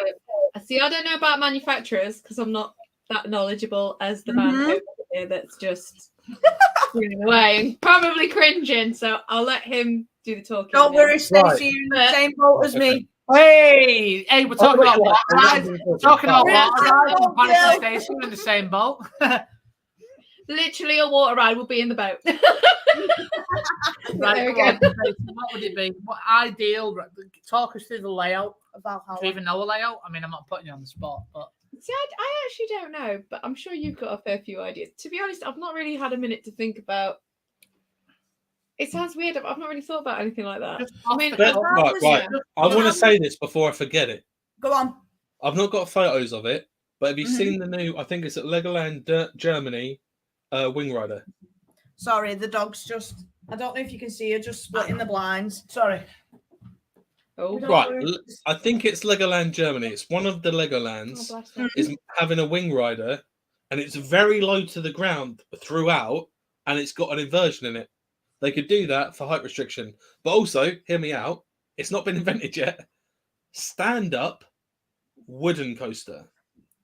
Oh, yeah. That would hurt. Would it? If it was made by the right people. Yeah, if you look at the wooden coasters we've got, well, to be fair, I'm based on what we've got in the UK. If you look at the wooden coasters we've got in the UK, I'm talking about, Wickerman's got rough, and the wooden ones at Blackpool are rough. I mean, your kneecap would be non-existent. Listen. If you were talking about, he was saying stand-up roll. I know, but what I'm saying is, if we were talking about wooden coasters, there's an argument with RMC. They are steel/wood. Yeah, hybrid. I don't believe. Yeah, but they're hybrid. We're not talking about hybrid. But that is the only way our stand-up coaster could ever be wooden. Right, you couldn't. Dan, did you hear the first bit? I was over there. When we did the curtains, before I said stand-up wooden/hybrid coaster, whatever, I said the new coaster. I think it's Legoland Germany. It's one of the Legolands. Has got it's. I don't know if you've seen it. It's really low to the ground throughout, and it's got an inversion. I think it's Legoland Deutschland. I've not seen. Have a look. It's a wing rider. It's a wing rider, but it's very low to the ground throughout, and it's like Towers could do that because it's low to the ground. Is the wing rider Yeah. But Mike, that ride is going to be boring. Hang on. I didn't know Chessington were going to have an inversion in their Jumanji ride till the other day when I saw a photo. Really? You didn't know that? I've not looked at the plans. I've been super busy to be fair. I was surprised because I didn't think Chessington would get a ride with an inversion in. But then that's been out for over a year. I've not seen the plans really. However, going back onto Legoland Deutschland, they've got a wing rider that comes off the lift hill and it goes into a double helix. That's the first element, a double helix. Yeah, but it's got an inversion. And then it does an inversion, which by wing rider standards is going to be really slow. And then it's going to meander around, and then you're going to come. Yeah, but however, have you been to Europa Park? For families, no, we've not been there. For families, it's going to be great. Good, but for us, it's just going to be a tick on the credit list. Well, that's what a lot of coasters have. Well, you shouldn't count credits because that's juvenile, but also Blue Fire at Europa Park. Wait, what? Most of the inversions in that are very slow. Rewind. You're going to come out the seat. I count credits. What's juvenile? Credits. Why? I just think it's like, let's ride this caterpillar coaster, tick. Let's ride. Funnily enough, in ECC, if you stand in front of a coaster and hold up a sign saying 100 or 200 or whatever, they'll put it in the front, page 2 and 3 of the magazine. And I said to Justin, I don't count credits, but if I put how many dark rides I've been on, because I'll get near 40, I think. Would you put that in? And he was like, yep. Oh. I think, Mike, we were talking about this yesterday. I think the problem with credits is: do you count re-themes and do you count relocations? It's not going to load. Move your head. Oh no, I can see it. Junior Red Force. Yeah, that's my 100. I'm gonna say this right. I think a lot of people use roller coaster credits to think they are better. Let me finish. Sorry. They are better than other people. Yeah, a lot of enthusiasts in the roller coaster community think that they are better than others because they have been on this many coasters. The problem is, I count mine for myself because I want to know what I've been on. I'm never going to bring it up in conversation with somebody and go, "Oh, by the way, I've been on X amount of roller coasters." That means I'm better than you, and I'm going to look down on you. The problem is, Dan, when you're in ECC, there are two people. I think Richard Bannister is currently second, and I think it's George Greenwood who's first. Have rode the most coasters out of anyone on record, and at that point, you're like, it doesn't matter. Yeah, well, it doesn't. We only do it just to I don't know, just to be like, I've been on that one before. The thing is, it doesn't matter because you don't. Would you? I don't know if I'm allowed. Am I allowed to swear again? Mm-hmm. It depends what you're saying. I mean, right. I guess Richard Bannister, who at this moment I think is second highest out of anyone in the world on roller coaster count, as far as I know, officially. Actually, let's say no. Don't swear. Let's stop the swearing. We've said the S word, but don't I feel like say F. Yeah. Oh no, I'm not going to say that. But he said to me once a quote, and I still live by that now, and that's why I don't do coaster credits. He went, "Coaster credits are like penis size. No one cares about anyone else's apart from their own." Would you agree with that? Swear word. No, but I know what he's saying. Yeah, well, I would say I agree with that. Yeah, we only do it just to basically see like, oh yeah, actually we've been on this one before. We don't do it to be like comparing sizes in a way. I am interested to know what I've been on in my life. How many roller coasters? Do you count re-themes? No. And I don't think the relocations. No. And I don't count the Ghost Train at Pleasure Beach. No. And you don't count like Grand National. Do you count Treetops Get Set Go? No. Mike, if Grand National was two coasters, it would be separate. Yeah. It's Mobius. It's one. So one goes round and it comes back on the other side. That is one coaster. It's not two. Oh yeah, that's one coaster, I would say. He said, do you count Treetop? Yeah, no. Because that's a transportation system. We went through this the other day on yours, Mike. But I said last night, I think I said last night. The challenge was rides, though, not if Treetops is a transportation, which it is, then Ghost Trainer class as well. Well, what's Runaway Train? No. I understand Paris. Mountain is a coaster. Right. I understand Paris more. With the sky, even though I don't agree with it. I understand Paris saying the Skyride is a transportation system. How is the Treetops Get Set Go transportation system when you go to where you've begun? Because, you can literally... You're not transporting to somewhere else, are you? But if you think, on the Skyride system... The Skyride system loops but that stops and you can get off. You can't you're told you've got to get off. You don't have to get off. You can say to them, say, no, I'm staying on. Hang on. It loops. But then, let me just say this. Yeah, but you're not allowed to loop back to the start. If you were on a train from where we live to Liverpool, and Liverpool that train comes back, that's still technically the same thing.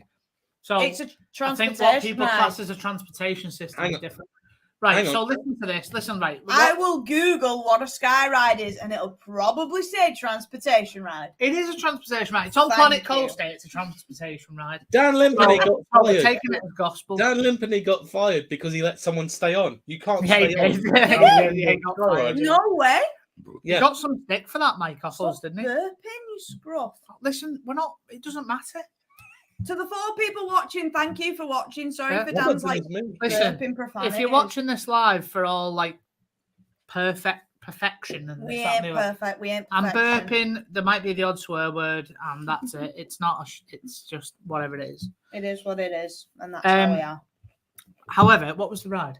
Treetops. Is it called Treetops? I don't know. I don't go near that area of the park. It's called Treetops Go, isn't it, or something? Yeah. So that is it's not a transport system. It's a powered system, right? So if we don't class that as a coaster, Runaway Mine Train is also the same thing, just a bit faster with a different layout. Exactly. So is that a coaster or not? I guess that's a valid. It's on RCDB. It is a roller coaster. Skyride isn't. It's not on RCDB, which is roller coaster. You can't do a full circuit of that though. What? You can't do a full circuit of Skyride. You have to get off at Classic Exactly Land. why it's not on RCDB, because it's not a roller coaster. It's a transportation system. Listen, let's check. Yeah, no treetops. You can do a full circuit. But Treetop's not on RCDB. Yeah, she's got a point. I mean, it's not roller coaster database, but then roller coaster database is gospel. Yeah, but roller coaster database is run by one person, and that one person has their own opinion. It's gospel. I wouldn't say it's gospel. It's gospel. Oh, Mike, Preach. Roller Coaster Database has got Nemesis as SBNO. That makes me feel physically sick. Oh my gosh, as if he's got it as SBNO already. That makes me want to cry. Defunct. Is it an English person that runs it? Do you know what the thing is? I don't know, to be honest. I've actually done. I remember we was at the Logic Wait. Alton Towers is no longer the power of. Oh no, never mind. Go on. Power of 10 was Colossus. I was going to say it's now the power of 9. we was at the lodges, the Woodland Lodges at Alton Towers. I think it was me, Dan, Jay, and someone else staying over. And we had Sean came over, Joe Beasley came over. A lot of like people came to our house and we had pizza. Who's Joe Beasley? I've heard his name before. Joe Beasley, he works at Towers. He works at Towers, and he's he was one of our like really good friends. He's still a good friend. He's still a friend, like, but we don't speak to him as much. We don't speak to him as much as these days. But we was in the lodges, and we were talking to Sean because Sean came over, and he was chatting to us, like just chilling, having a bit of pizza and that. And I've done a credit that Sean actually hasn't. And it completely shook me, and it shook him. How much was he shocked? He was like, "That's not a park. That's not a place." Anyway, and he went mad. We're not plugging. No, I'm not. I've not said the channel, so don't worry. But he was like, "That's not a place." I was like, "No, it is because I've got pictures. I've got proof." And it shut down now, it shut down. So he'll never get that like credit above me froze? In a way. No, they're just both relaxing. I think Stacey's falling asleep, to be fair. Yeah, I'm actually wearing, so don't mean to be rude, but I'm trying to look. No, don't worry. Do you find because I don't know if friends is the right word, but because it's like we're bigging ourselves up here a bit, but I don't think it is. Because we sort of know Sean, he sort of doesn't. I don't know how to put this. I'm not trying to badmouth him, but it's like he knows he's talking to people that are lower. He's spoken to me as if I'd say almost on the same level. He's spoken to me about people think this and people think that, so that's why it's almost like I'm not on the same level, but it's almost like he speaks to me to one side when I've spoken to him before, as if to say, because people will think this, so I say this, and it's almost like I see a different side to him.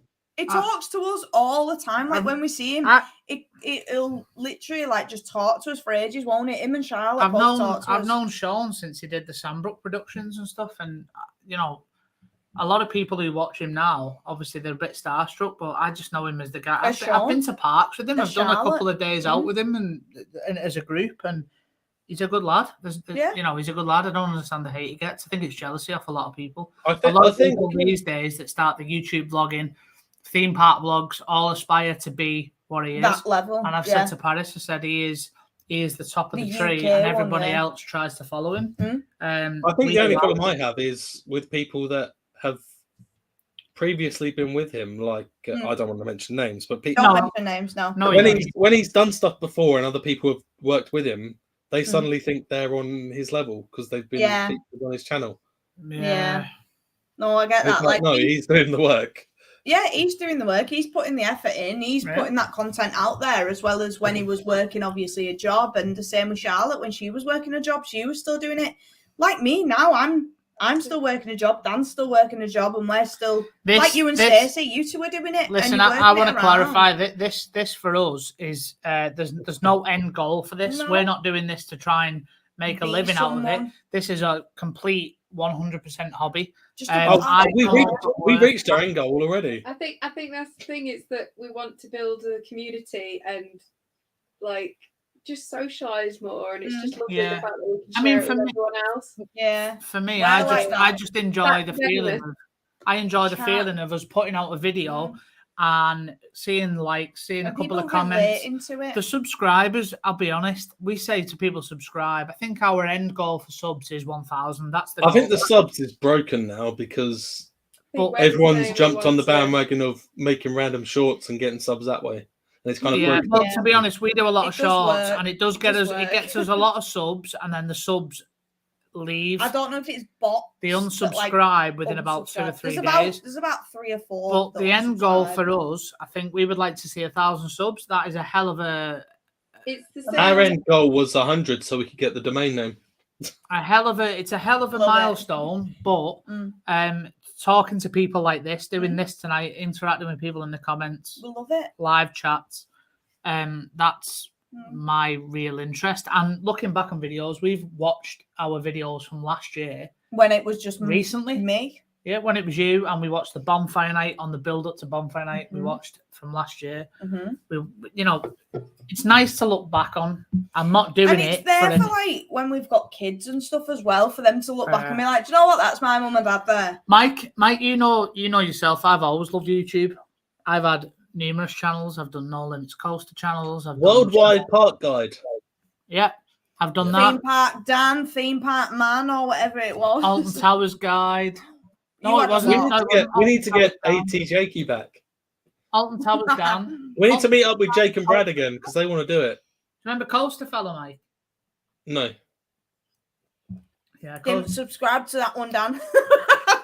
Coaster Fella come after Alton Towers Dan, and then it was Worldwide Park Guide, and then I think we need to get the Avengers of theme parks back with me, you, and Jake and Brad because they want to meet up again. Jake and Brad have spoke to me. I don't think they're into it anymore. They've messaged Mike. I don't think they're into it. They've told me before. All right. They've not messaged Dan. I've not heard of them, but I don't know that they're into it anymore. I think I've still got Brad. I don't have Jake on anything, to be honest. I don't think Jake and Brad are into theme parks as much as us anymore, but they have messaged me before saying they want to meet up again. Sorry about that noise. There's a lot of people, I think, Mike, that we associate ourselves with that aren't into it anymore. And I think ultimately it kind of, people peeled off and it come down to the final few that were like... I'm surprised Mark peeled off. People said to me years ago, "Oh, do you think you'll love roller coasters in X amount of years' time?" And I said, "Listen, roller coasters are my life. It doesn't really matter to me. Roller coasters come first, theme parks second, and no, wait, reorganize that. Who comes first? No, we're not talking about people.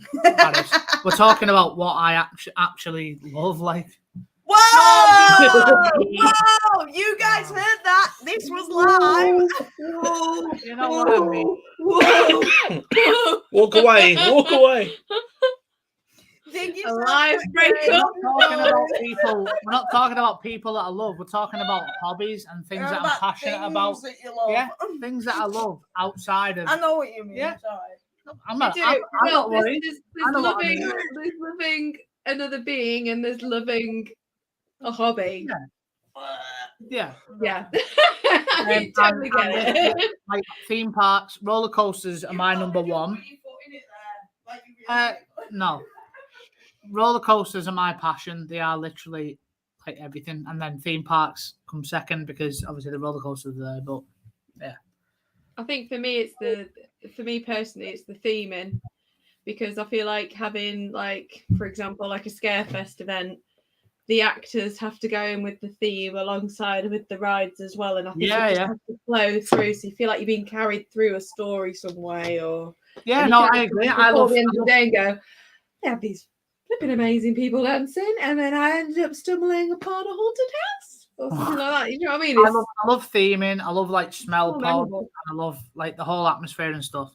But for me, like I say, it's roller coasters. What about you, Mike? What is your standout? Is it a theme park and the atmosphere and immersion? Is it roller coasters? It used to be about the intenseness, but now it is more about the theme. Right, okay.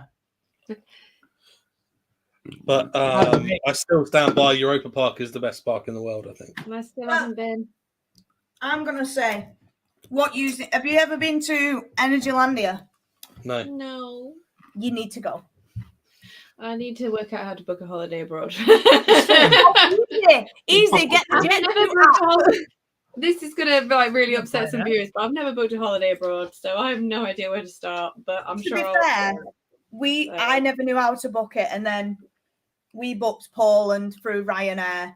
We booked Jet2 with Italy and Spain. Poland was cheap, and it was very like daunting on us both because we were both like, "Oh my gosh, this is the first holiday we've ever booked."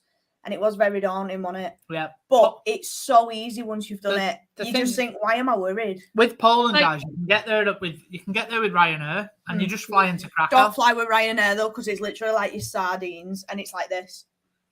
Oh, it was one of the worst flights we've had. See, I've kind of like gone through like a couple of days, like 1 or 2 days, like with uni or school or something, but not when I was a kid, but not actually for a holiday. Because it's always been like day tripping, or we go stay at like a caravan or something for a couple of days, and that'd be it. So I was quite lucky. I still had holidays as a child, but not the big. I've never really experienced it, so it'd be something quite interesting. But right, well, when we next plan to go like EnergyLandia, we're getting you coming. You're gonna on. Honestly, when we went to EnergyLandia, what was that? EnergyLandia. I was trying to get the breath. When we went to EnergyLandia, we was so like took back. But then obviously we went to Portaventura, but EnergyLandia did take our breath away, didn't it? It was like, wow, we're in like if you look back at the vlog, Dan said, we're in a park that looks like Planet Coaster. And is that the one where it had Colossus? No. Colossus. Heidi Park. Is it that one? Say it again. It looks like a really sort of, I don't want to insult people that are roller coaster enthusiasts, but like a mythical sort of Wicker Man in a way. Yeah, that's Heidi Park. That one I'd like to see. That's one that I'd like to see. EnergyLandia, we got speaking to. I think did we speak to people over there or did we? No, I can't remember if. No, I spoke to someone who'd been like a week prior. I was speaking to him on Facebook Messenger, and he said that, I don't know how true it is, EnergyLandia was funded by the government, like the local government, and they're now on their own. So after Zadra, they pull the plug, and everything that they're doing since is their own thing. They have got. It looks like that part looks like it's got unlimited cash. It looks like they put a cheating on Roller Coaster Tycoon and they've got unlimited money. However, it's quite deceiving. The standout coasters are probably Abyssus, Zadra. Yeah, I'm going through it. Why you didn't say Zadra first? Abyssus, Zadra, and Hyperion. They're the 3 standouts. Everything else, it's as if they signed a contract with Vekoma and said, "Oh, we'd like this," and they went, "Okay, that's fine. You can have it for this price if you buy 6 of our family models," and they've put them in. How many family Vekomas? Yeah, there was a lot of like boomerangs. Mike, do you remember Ben 10 Ultimate Mission? Yeah. Yeah. There's about 3 coasters at EnergyLandia. One of them's a boomerang, but the others... There's the black boomerang and the one over the river. So there's 2 Vekoma family boomerangs. They're really good. They are good. 2 in the same part? That's like having 2 Ritas. And they're completely different from one another. They are. You've got to admit they are. They're not completely different. They deliver the same thrill, but they're just themed in a different way. And also the log flume. The log flume was savage in a good way. That log flume was... The log flume was like a log boat, and it come off the lift hill, and it did a turning drop. Like a twist. It didn't do a normal like drop off the lift hill. It turned, dropped, and it went whoom down like that. And we were soaked. If you watch it on YouTube, it's called Toffee. Yeah, Tofifi Goldmine. Tofifi, something like that. We lined up and we thought, do you know what? This is going to be a chill log flume. And it was just literally me and Dan. Oh, did we have 2 others in? No, it was just me and you. And we were just like, yeah, we'll just go on it. But obviously, we didn't have a GoPro at the time. If we had our GoPro, we'd have got a lot of on-ride footage. But it was so good. And to be fair, one of the best. It was the tiniest log. The drop was probably the height of our house, the height of your average house. Maybe a bit more. Wasn't. The park's so good. Even though like half of it isn't themed, the 17 roller coasters, they're building like what, 2 or 3 more? They're building a hotel. Or 2 hotels, is it? Yeah. Was it 2 or 1? Theming is minimal. Depends. Did you stay at the hotel? No. Huh? No. What? We stayed at Zeta House. Zeta House, just down the road. If you go up the crest of, if you watch a POV, POV of Zadra, and you get to the top and you see some yellow, like, they look like caravans in a way. If you see like yellow buildings that are like dead long, that's where we stayed. It's literally down the road. As you watch the POV on YouTube of Zadra, as you come over the crest of the lift, you'll see yellow buildings just up to the right hand side. We stayed there. About 20-25 minute walk. There isn't a lot of theming. There's not. Well, it depends what area, because if you go to the area with the kids' rides, you can tell the newer areas, the newer attractions. So Abyssus and Zadra, they are the newer rides. Hyperion's got a bit of theming in the queue line. You can see where they went from just throwing rides in to then. Have you been to Europa? No. But I know they're crazy with theming. Because it's like the only thing I could find fault with was when we went to the England section. I was like, it'd be cool if they had Cadbury's chocolate, but they didn't. They just had whatever the German was. But when you talk about the theming could be better at EnergyLandia at like Europa Park. I remember they had like a replica of the Globe Theatre in the England section and stuff like that. It's just epic. With EnergyLandia, we got a leaflet. I'm sure it's upstairs in one of our boxes, and we'll go for it in our merch. I know that. No, but we got a leaflet, and it was like a booklet. And we went to the Abyssus page, and it's got like actual theming that's supposed to be on the ride. Do you remember the? That's not actually there. Well, it wasn't on Abyssus. It was on the. Oh, which one was it? It's a bit like the snake ride at Chessington. I can't remember the flat ride that goes like that. Basically. It was a bit. No, not the Abyssus. I'm on about the flat ride. Yeah, but it was Abyssus and the Cobra at Chessington. Yeah. Can't remember what it was called. That ride, there's one of them and Abyssus as well. Basically, they ran out of funding for the ride. So if you go back and look at our vlog, you will see. I think we mentioned it. There's like scaffolding supporting where the half pipe goes up at either end. But there's supposed to be like bricks and they should have put like cladding around it. It's all in the and they've leaflet. not done it, and it looked dreadful. Yeah, you can just see like scaffolding around it, but in the leaflet, it's literally got like the design that it's supposed to have, and it's like. It's embarrassing, really. Oh my gosh, you're promoting that. It's a bit embarrassing for that. It's like advertising 13 with the crypt, and then it just been 13. There'd been no building, and it just been the drop mechanism in the middle of the dark forest. It's good though, but it's quite sad to see just like scaffolding around. It's like, but it is quite immersive as well because. So does that mean they're bringing it eventually? Hopefully. But they are spending a lot of money and a lot of time on Sweet Valley, which is the new area that's opening. I don't know if you know, Mike. There's a Vekoma Tilt coaster coming next year. The sweet one. I don't know if it's next year or 25. There's been no ground. Oh, is that like Seven Dwarfs at Disneyland? Oh, I love that ride. Is that a Vekoma Tilt? Because that tilts as well. No, the Vekoma Tilt coaster is basically going to be like Abyssus, Phoenix out in Summerland. I'm trying to think of some more. In its Summerland? Yeah. Basically, the next gen Vekoma model, it's that, but it stops and then it tilts down and then it lets you go and you go around the layout. Oh, yeah, I've seen that. But there's already some of them. There's some of them out in Japan, and it's not new technology, but I think they're calling it new because it's the new style Vekoma track and new style Vekoma trains. So we have 4 people in the chat right now. Give us a wave to the 4. I'm going to learn. I know one of them's probably me. I don't know if Mike and Stacey have got one as well. We've probably got like 2 people in the chat, but give us a wave. Let us know you're here. Mike, stop waving. You just told us to wave. Not you. You're in the chat already.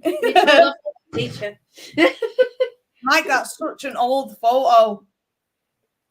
You need to update. That's my old channel. That's why I don't put stuff in there anymore. Stop going on it. I mean, you are giving us the views, to be fair. Adventure Bear's still here. Absolutely repping. Well I can done. join in a wave. So it's just me, you, me, Mike, Stacey, and Adventure Bears. We're literally just Adventure Bears watching. Maybe we can get Adventure Bears on the live one day with us as well. Like, oh yeah, go bouncing off each other. I'll get Dan in his days off to create a 3-section. Well, I could just send him the one I've done. He'll want to do it himself. He's very like, honestly, I came in one time and I was like, what are you doing? And he's like, I'm just doing this. But he's so like, he hyper-focuses so much on something that he will get it done. And I'm just like, I'll leave you to it. I'll go do my own thing. You do you. And I'll sit and I'll play like, I'm not going to lie, I've been quite addicted to Lego Harry Potter at the moment, even though I've already played it and platinumed it on PS4. PS3. They remastered it for the PS4 version. So I re-got it for when I was on PS5. So I'm re-platinuming it to get the trophies again. So obviously say that I've got more trophies, but I haven't. I've just replayed the same game, but remastered. But yeah, it was like, oh, what was we talking about then?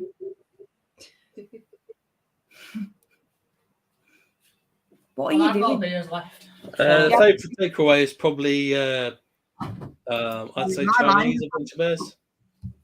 Ooh, what's everyone will be, of course, with Ninja Turtles. No. Pizza. I'd say calzone is good, but pizza's a bit boring, isn't it? Calzone is interesting. Yes, calzone. But I prefer pizza all the way. Stacey, it's not calzone, it's calzone. Calzone. Trust me, we've been to Italy. Like, it's calzone. When we were in Italy, it was not calzone. Yeah, but it's not calzone. We've never seen a It's more calzone. What is it pronounced as? Calzone. Hey, don't take any advice from a Leeds bird. Oh, what was that? Don't take any advice from what? A Leeds bird. How horrible is that? Yeah, how horrible is that? Why is that? Because I just threw it at you. Oh. So my favourite takeaway, if I'm honest. Chinese. Yeah. Although I will say one thing. Yeah, you want to get the cherry one. You want to get the cherry one, Dan. But what I will say is the first time you ever got duck rolls, because you have to make it yourself. Crispy duck rolls, pancakes, and I turned around to you and went, "Isn't it their job to make it for us? Why are we sat here rolling them up ourselves?"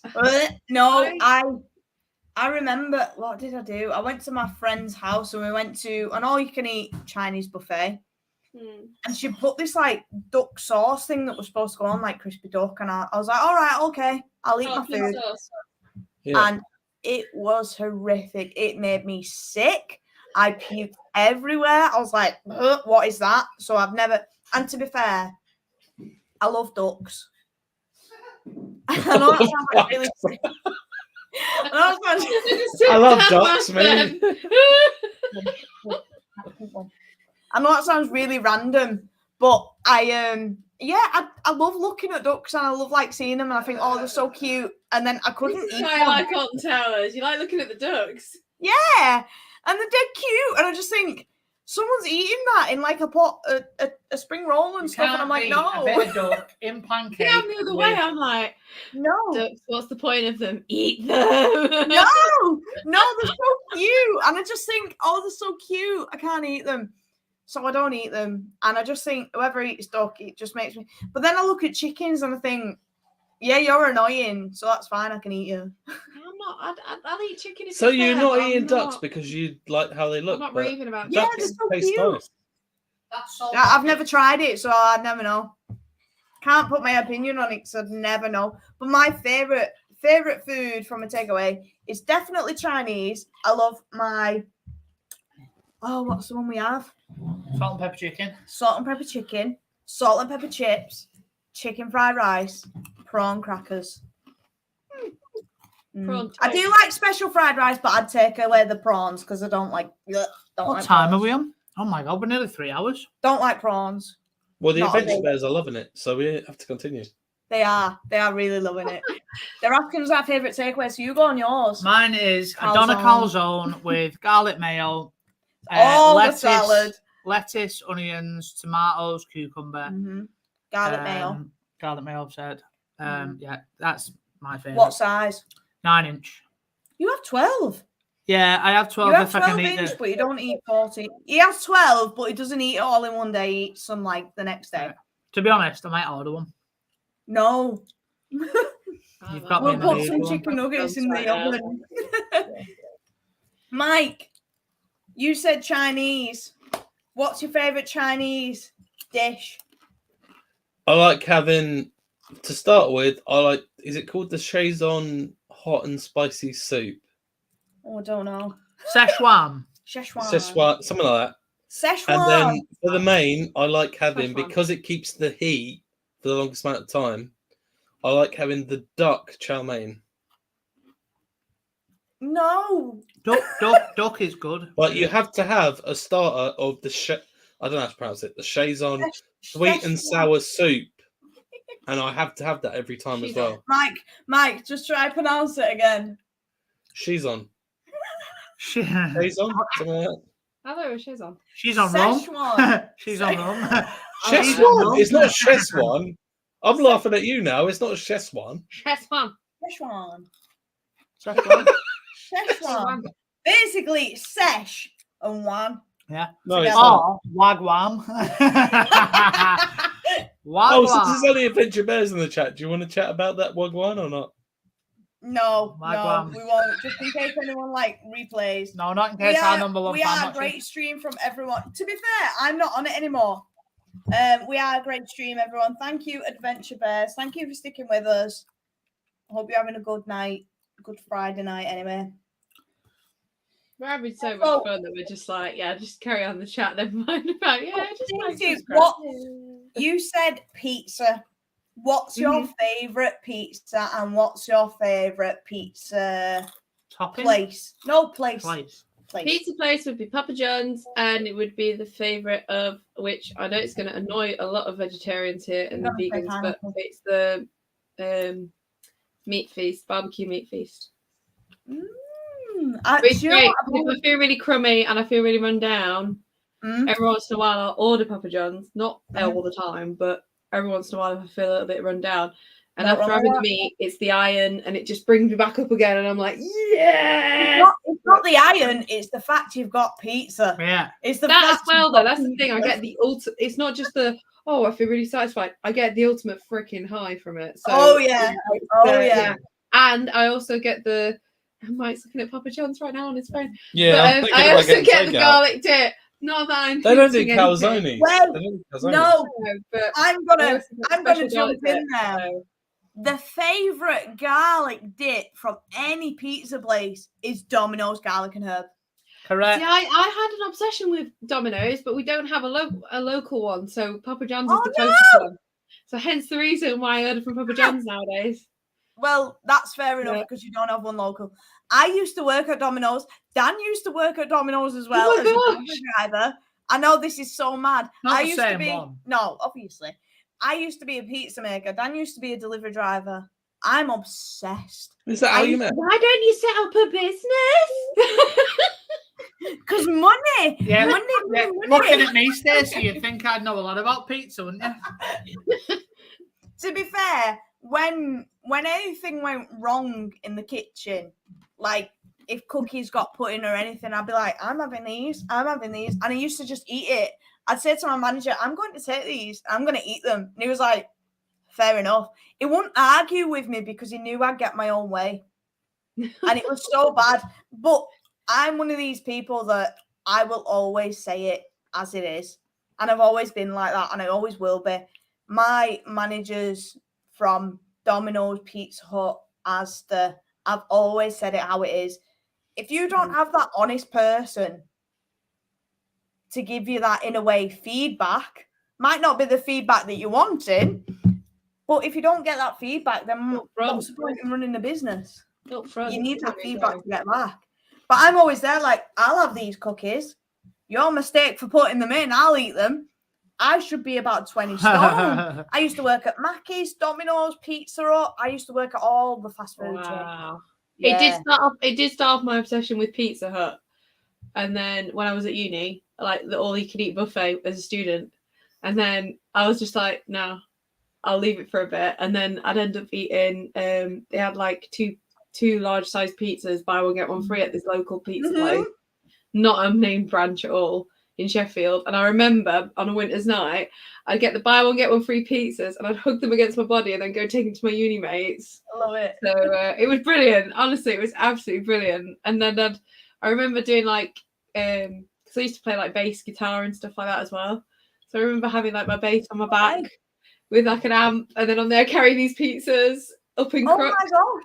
So yeah, it was, I've got fond memories. Yeah, I've done quite a lot, but talented. Yeah, but a lot of gigging as well. Well, not me gigging, but going to other gigs. But obviously, going. I remember. I'm not gonna lie. When I was in uni, this was a while back, 2016, like a while back. I used to. My student loan just went and going to Wetherspoons, getting very, very. Yeah, I won't say the word. And then going to a seminar after the lecture and being like, yeah, I know what you're talking about. Didn't have a clue. Didn't have a clue what they was talking about because Wetherspoons was doing the 2 for however much on like jugs. And I had like, yeah. They had like a 3-hour gap between the lecture and the seminar and a Spoons was down the road. Why put a uni next to a Spoons? You okay, Mike? I'm ordering takeout. Oh, nice. What you ordering? Calzone. Chinese. Calzone for me and double pepperoni for her. And I still have some special garlic sauce that I ordered from Papa John's previously. If you want to take away, We had one last Friday. Gosh. But like I was saying, like back in 2016, I used to finish my lecture, go to Spoons for like 3-4 hours because there was such a massive. Yeah. What did you do in uni? I have a degree in performing. Not performing arts. Hence why I'm good at teaching because teachers put on an act. We do. Yeah. So everyone does say like, "Oh yeah, you need to put on an act," and I'm like, "I've got a degree in it. Don't worry about me." My personality. Oh yeah, and I've worked at Towers, and I've done other events with Events to Scare. Don't know if you guys know about them. They are an independent run company who do like a lot of zombie events and stuff. We did one in a lot of zombie events. It sounds weird. Did the teaching side? I want to go to the dark side now and do the acting and the scare. This was before like I'd thought about going into teaching. I'd finished uni. It was 2016, and I thought, I'll go on Star Now. I don't know if you've ever heard of like Star Now. It was like a big audition sort of thing. So I thought, I'll put my name forward for some stuff, and I got something in Derby. I thought, I'll go down. And I did this event and I came back and it was my graduation like a couple of days later. And I tanned like this stupid tan lines. Bearing in mind it was cloudy all day. And I had a bright red head, bright red neck and bright red like arms. And I thought, oh my God, I am wearing a strap dress. I'm going to need to buy fake tan. But I was fine. Because it literally like it went in like a day. So I was like, right, okay, that's fine. But in that event, I met Pagan, who I've mentioned before. She was in she's been at a lot of Towers events. She was in Skin Snatchers. Yeah, Altonville Skin this year, and she pulled me away. Pagan? I've never seen her in a maze. You've never seen her because obviously she don't know you. So she took a photo of us at the Camelot Rises. Yeah. She literally like, as soon as we went to the Derby event, I can't even remember what it was for because it's never come out. We did like such a long day of filming. We've got pictures next to each other getting our makeup done. And she came up to me and she was like, oh, hi, my name's Pagan. And I spoke to her. I was like, my name's Paris, blah, blah, blah, blah, blah. And we did all this introduction. We became really good friends. And once I auditioned for Scarefest, she was like, come stay over, because I live like literally so close. And I was like, brilliant. Thank you so much for this like opportunity to stay over without spending loads of money. And yeah, she was brilliant. But it's just mad how you can go from finishing uni to then obviously meeting people at Scarefest. Well, not even at Scarefest, then being friends at Scarefest, then still knowing them now. And it's just like, what? It's amazing how you connect with people, and yeah, and I still know you meet along the way and actually stay with you as well. Yeah, she messaged us not that long back. We did the Scare City vlog. And she was there, and she took a picture of us whilst me and Dan were vlogging, and she sent me, and she's like, oh, you two are vlogging, and I'm like, you should have come over and said hello. But we were so in the moment, I didn't see the message, so it was just like... You did have some people come up to you at Tato Park, so you vlogging for the internet. Yeah. I'll let you go on that. Basically, they were just, I think they were just like youngsters, and they just basically seen that we had a camera out and we were talking to the camera, and they said, oh, you're on YouTube? And we said, yeah. They said, what's your channel name? We told them, and they just immediately said, can we have a photo with you? That is the first and only time anyone's asked for a photograph with us, and it was a bit weird. No, it wasn't. It was a bit weird, but at the same time, it was nice that someone kind of appreciated it. No, because they hadn't seen what we'd done, so I didn't really feel an appreciation for it. Do you ever help people? I don't know if you do the same as me. If you hear, well, for you it would be Dan, obviously not Mike, but if you hear your name in a crowded place, do you blank it the first couple of times in case it's not aimed at you? No one's ever shouted Dan. Because what I say is, I remember I got recognised it was about 2013, 2014, and there were a few of us there. And someone was shouting Mike in the Smiler shop. And I blanked it a couple of times, like I normally do, because obviously there might be other people called Mike. And then it was someone who actually recognised me from YouTube. Oh my God. That's mad. And I've still got his stepdad and his mum as friends on Facebook. Oh my gosh. But I remember the first couple of times I blanked out because Mike's a regular name. So unless you shout it a few times, I don't turn around. And then it was like, oh. You were your Rita hoodie then, weren't you? You had a Rita hoodie on. I think so, yeah. Yeah. Sorry, I was talking in when we first were going out. To be fair, if someone shouted my name, I'd probably like, because it's such an uncommon name, I'd be like, excuse me, who's shouting my name? But obviously with Dan, Daniel, Danny, they're all very similar, and it's just like, yeah, they're not shouting us. But if they shout it multiple times and they're looking at us, we'd probably be like, are you all right? We'd probably be confused at the first point. I think that's why in the early days I got called that nickname at the beginning from Peter Albanese, bless him. Shaniqua, because it was like, I don't know, the name sounds quite similar to other things. So it was like, okay. I only got named Shaniqua because he couldn't remember my name whilst we were going around scare mazes at Thorpe Park when we first ever went. Or when I first ever went. And he just went, I'm sorry, I don't know your name, Shaniqua. And then that's how I got the name. And it was like, oh, okay, yeah. So I ended up starting off with that for a bit till obviously I dropped out. If the Adventure Bears are still watching, does Jake have any memories of the toxic waste sweets? Because I'm looking at the packet over there because we haven't eaten any more of them since. We've not got many people. We have a kind of ritual now. Whenever we go on the Gangster Granny ride, I buy a packet of this toxic waste from the shop and everyone in their group tries it. And Jake was the first person I met who actually had to spit it out because you can take, I think they have lime, but I've not eaten them since. Oh, are they in date? They should be, yeah. Double check them. 01/2024, yeah. Yeah, they're not bad then. Put one in your mouth. Let's see your sour face. No, thank you. Mike. See it in the vlog. Mike, at least you're honest. What did you say they've ordered again? Calzone for Mike. Calzone and I've ordered a meat calzone, and you've got a double pepperoni, and I've ordered you extra onion rings and fries. A meat calzone. Why is not a doner calzone? Man, no, like Why doner. would you want a doner calzone? Why would you not? Scraping the leg of the lamb, isn't it, don't it? Yeah, right. It's from the whole lamb. It could be it could be eyeballs, Could be balls, bumhole, be anything. Eyeballs, Well, the ones not want it. eyelids, feet, lamb toes. I'm going to live on that note. Stop it! Oh, hold on. We'll have to try and.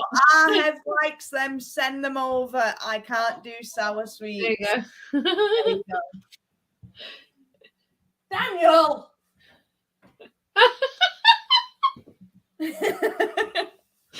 Oh, dear. So, well, yeah, these sweets are quite bad, but I mean, these are the actual ones we had when Jake and Hef were with us, because these are all green flavors like lime and kiwi and stuff. But the last time we went during Run Alton Towers, they didn't actually have these in the store at Gangster Granny, because it is a ritual. The last 3 or 4 times we've gone, I bought a packet and shared them out. I don't think I've ever tried really reacted to a sour sweet, to be honest. I'm not going to have one on air, but why? Because I've got food coming. But not yet. Green pear or melon. That'll take 40 minutes. Green pear. Mike, that might take 40 minutes. It's Friday night. Oh yeah. It's Friday night. You know what that means. I remember Jake had a lime one. And I think Mike's forgetting that he's a guest, on not a host. Yeah. Okay, Mike Do you know what I'm going to say at this point? I feel no pressure being a guest, because as a host, and I don't know if you feel the same because yours is a bit more informal than mine, but when I have my chat show for an hour, it's kind of like I've got this small community of people that watch my channel, right? And I feel like I'm there as a host, and all my job is to fill the dead air. And there's pressure that if the person I've got on stops talking, I've got to suddenly fill the dead air. Whereas as a guest on here, I'm like, I can do what I want. We never have dead air because we just talk too much. Yeah. The thing is, Mike, you need to just be like, well, you know what? This is it. Yeah, this is my channel. This is what I'm about. Just go for it. Yeah. But I know what you're saying. If you've got that hour gap, if you're doing a show and it's for an hour and this, that, and the other, and then someone suddenly stops speaking. Yeah. Because I said to you, Mike, first time we come on, I said to you, I said, eating. No, I said to him, I said the chances are me and Paris are going to talk over each other, and we do, and we do it in the vlogs, and we do it because with that, we just that's just how we are. That's just how we are, and you know it's annoying at times for the both of us, but that's how we are. So we're so excited. I'm not going to mention the name, but I once had someone on. I once had a couple of people on, and this person, and this is just an example. And I was thinking, the whole reason they were on was to tell me about their recent trip to Alton Park, right? So I thought, in my head, I've got a few notes down. I'm going to ask them about Alton Park. That's going to take a few minutes, and I'll compose myself about what I'm going to ask next. And I went, so you went to talk about Alton Park recently? How was it? Yeah, it was good. Yeah. That's it. That's what you don't want, though. Well, it's not that you don't want it. It's you feel hard then to try and get the conversation flowing, and you just. I don't even think it would be a struggle for Mike to get the conversation flowing again. I think it would be how it comes across on camera to the viewers of, oh, this guy hasn't really responded in the way that the host wanted him to. How is the host going to respond? And then you feel, Mike, the pressure to keep it going, flowing. And you might feel a bit like embarrassed or a bit like under pressure so you know what, I wouldn't even put any pressure on yourself. I think you do what you do it for your own enjoyment, and you do it to bring everybody together, the community, and so on and so on. And if people stop talking, then just press end broadcast. It's meant to be for an hour, but we're going just say that just say that the gerbil tripped on the gerbil. Just say that the gerbil pulled the Wi-Fi out. Just say, sorry guys, the gerbil chewed me the Wi-Fi cable. I think that, to be honest, this is why I'm not on that many lives, is because I get quite nervous and I think, oh gosh, I don't really have that much to say. So, Stacey, if you go back through our vlogs, right, and you see some of the earlier stuff when it was just Paris, I was terrified to talk. Now, couldn't care less. Couldn't care less. I come on. I'm telling you, Stacey, if you came on a vlog with us, you'd probably be like, "Do you know what? These clearly aren't bothered." So it'd probably just bring you out your shell a little bit say more. What you want. Like, say what you want on our channel. Just don't swear. That's it. I mean, you can say shit, but oh no. I still wouldn't. I'd probably say like, I don't know, other words other than them. But the thing is, though, I'd rather people be themselves than frame themselves as someone as they're not. I'm a very forward person. No. Always have been, always will be. People say, "Oh, you need to change who you are," and blah blah blah. I never will. Yeah, you've just got to be yourself. Go on, Stacey, show it. What, the sweet? She can't know. There she goes. What's Adventure Bird saying? It would be a nice appetizer. They're on about the toxic waste. It'd be a nice appetizer for their calzone. The weirdest thing is, my mum and dad, when I was little, my brother used to take the mick out of me, and I'd eat a digestive biscuit, and apparently there's a video somewhere of me when I was about 3, maybe 4, and they were like, "Show us your biscuit," and I'm literally there with a mouthful of chocolate biscuit going, oh, lovely. I do it to you sometimes. He does it all the time to me. He goes, because where we're sat now is literally where we eat. So Paris is sat there, and I'll be talking, I'll just go, and I'm like, mouthful of calzone. I literally look at him and I'm just like, that's disgusting. I'm intrigued. Back onto the topic of food, Mike. What's in the meat feast calzone then? It'd be like pepperoni and salami and stuff like that. And it's a pepperoni pizza folded over, isn't it? Yeah, pepperoni. Well, I've asked for extra green pepper in it. Yeah, that's shocking. Extra red onion. It's got to be a folded doner calzone with lettuce, cucumber, tomato, garlic. Red onion? You have red onion? Because I steal it all the time. It's just, it is. If I was on death row, if someone said to me, "You've got 1 hour before your deathbed, what do you want?" It would be the biggest calzone, because I wouldn't eat it. And even if I did, I wouldn't worry about being sick. I think Adventure Bears smashed it when they came on our show, I think you did Adventure Bears. Honestly, if you come on our stream, you'd be fine, because it's just a constant chat. We chat about anything and everything. As you've seen tonight, we talk absolute garbage. Obviously, with Mike and Stacey, with Jack and Hannah, with just ourselves. But even if you went on with Mike, with you, Adventure Bears. Oh, you can't do that because Dan's not got an overlay for it. Sorry if you can hear the dog's footprints. There we go. There she is. Oh. You're like a bloody lizard. First shots have been fired. Hello. Yeah. She's just very excitable. Oh, she's so excited. Like Macklemore. She's just grokking all over my hands. So get ready. There's going to be a bark. Get ready. Get ready. We got one. Oh, that's so cute.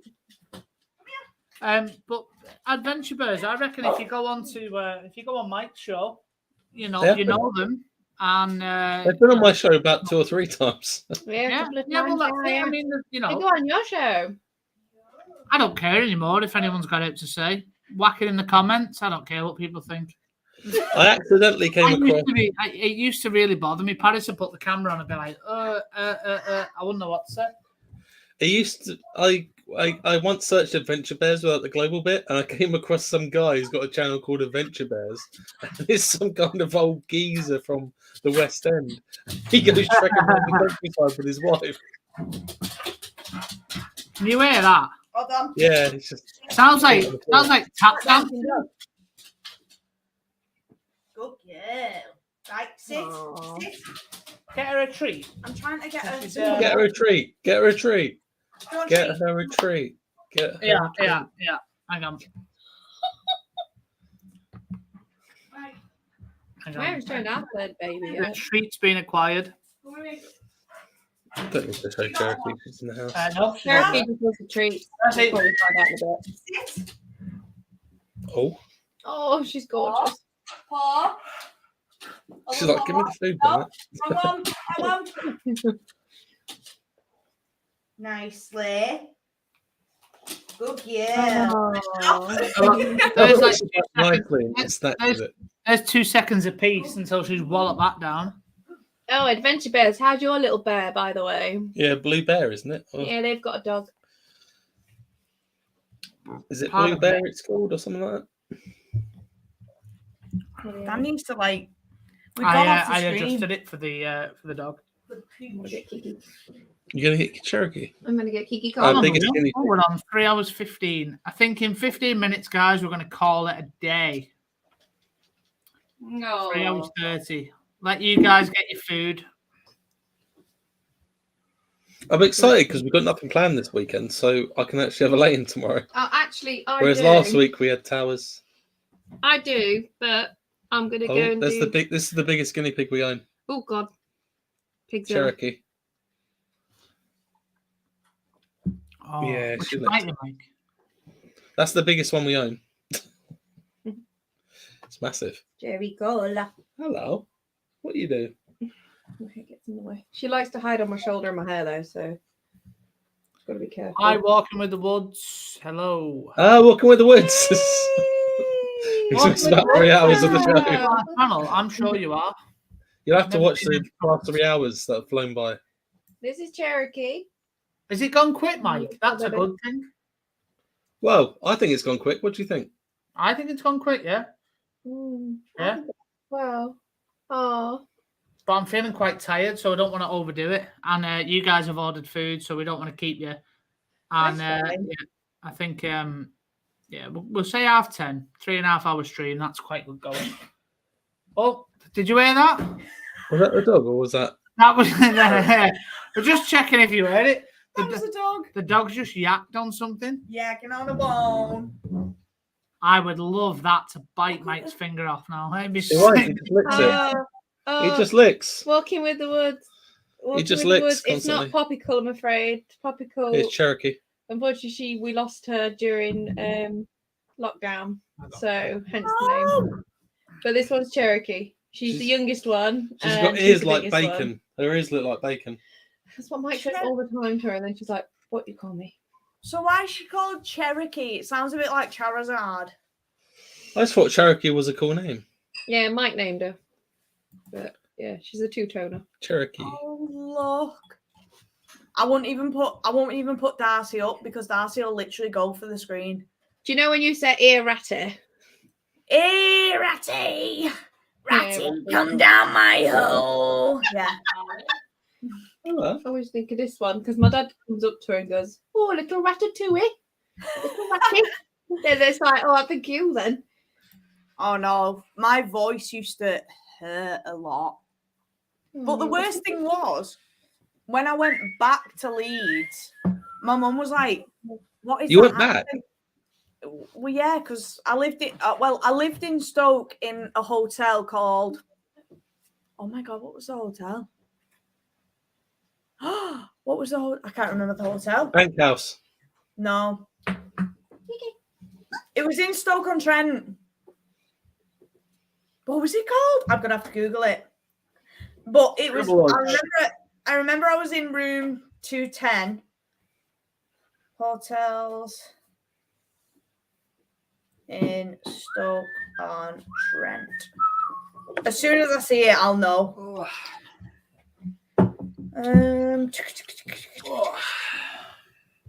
But I was in there, and I used to go back from.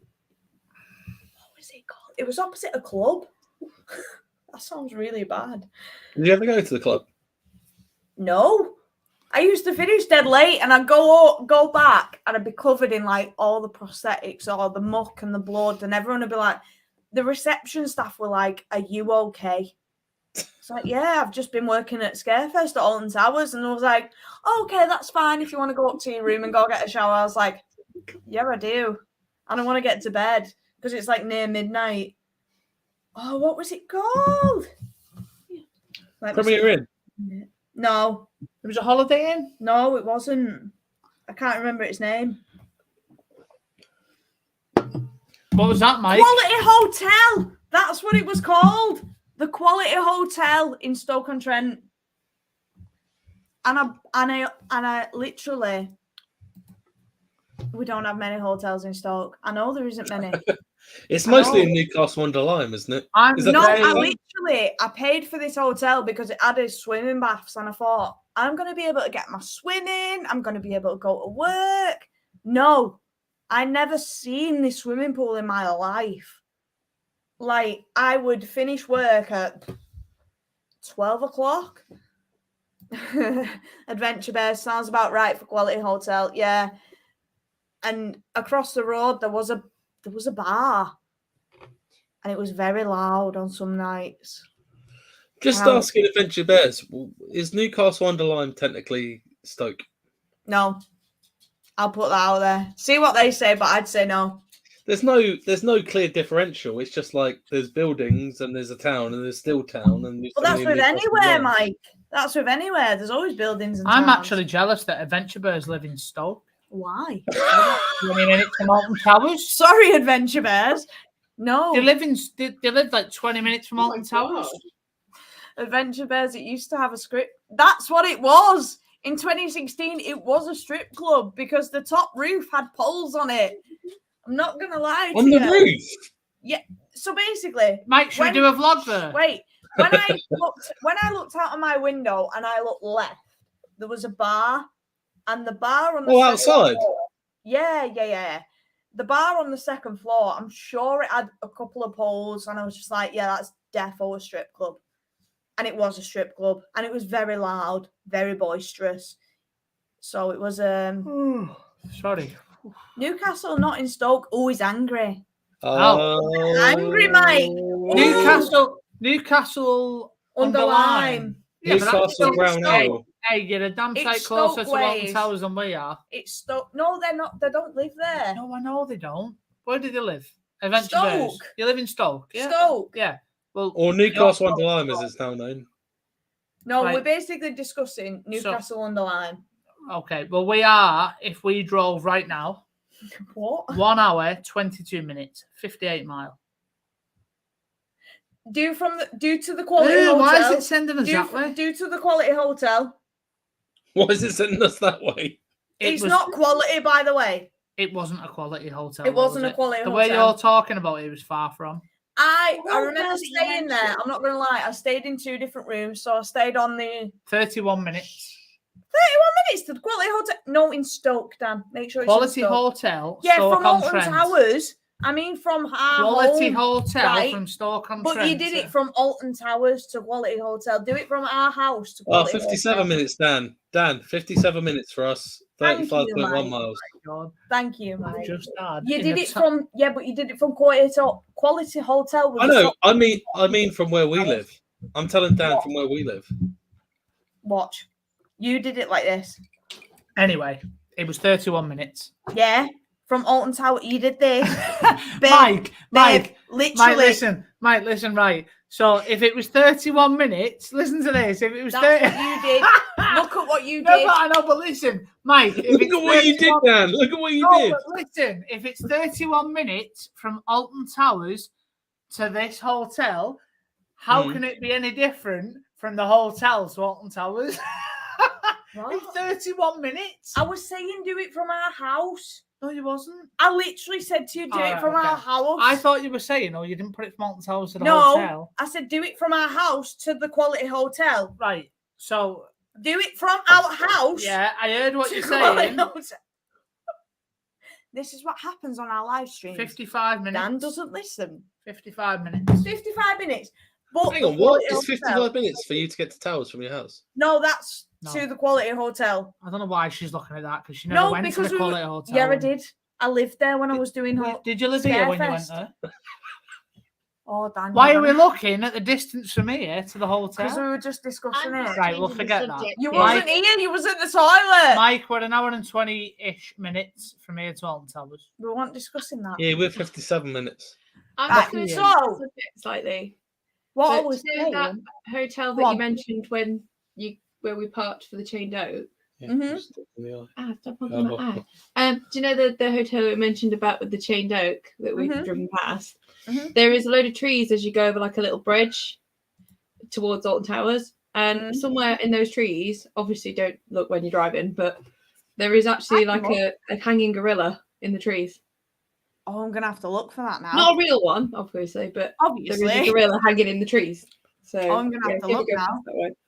Paris can look. So Adventure Bears, but we do have a Premier Inn and a Hilton now very close to that hotel. Maps always says more, but we've got hotels around. Do you know what, Adventure Bears? I stayed in the Quality Hotel back in 2016. Not gonna lie, it wasn't quality. It was far from quality.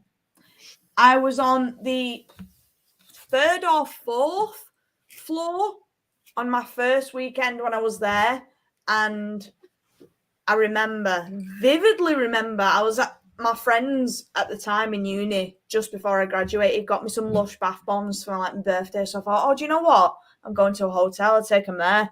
Because they're glittery as anything. If you've ever had a Lush bath bomb, they are very, very glittery. Stacey's laughing because Stacey knows the glitter that comes off of them is horrific. So I thought, oh, I'll do a bath whilst I'm there. And all I heard was this. And I thought, who's at my door? And it wasn't. It was someone running up and down the corridor, creating that much noise. I thought someone was at my door. Then the second time, I was there on my own. I had a double room. I was on the 2nd floor. I was in 210. And I was on my own, just chilling, watching TV. I thought, oh, I'll just wind down.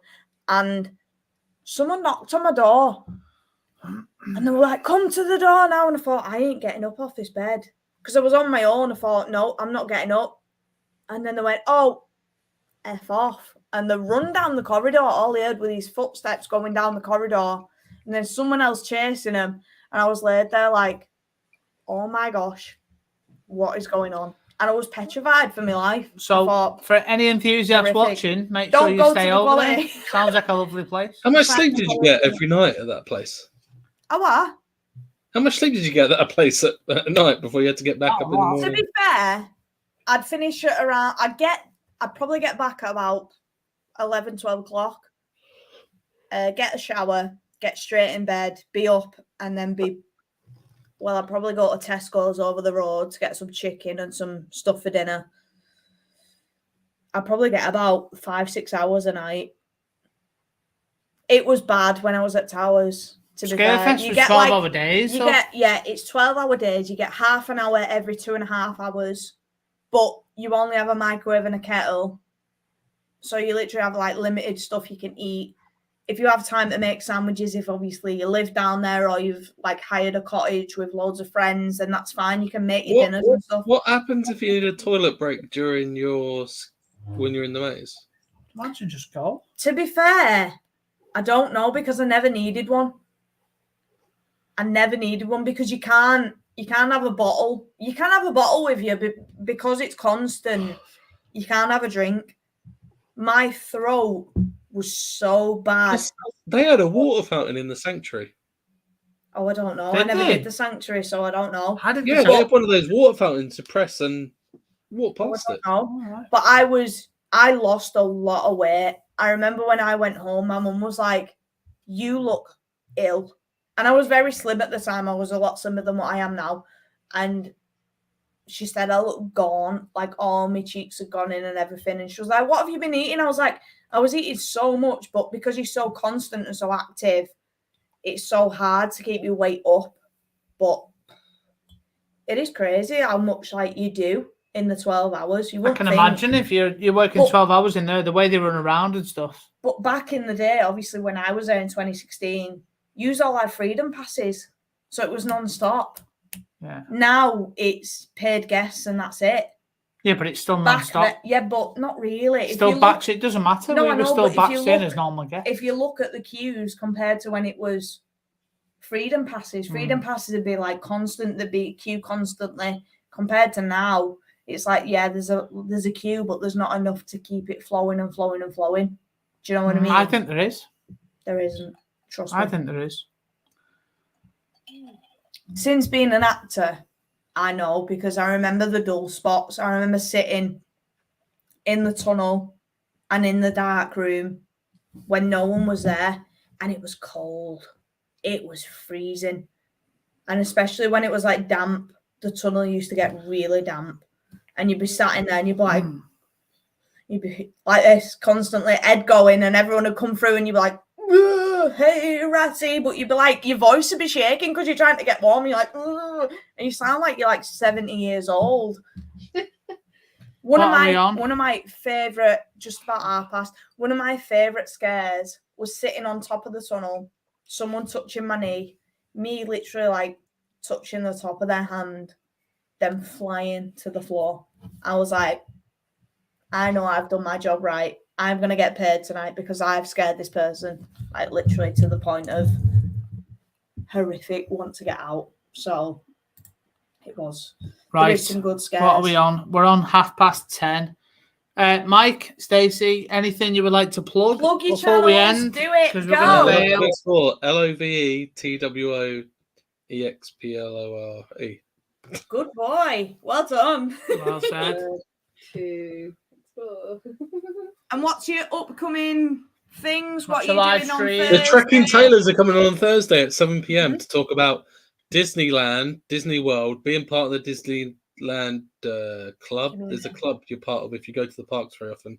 And run Alton Towers. They're talking about that as well.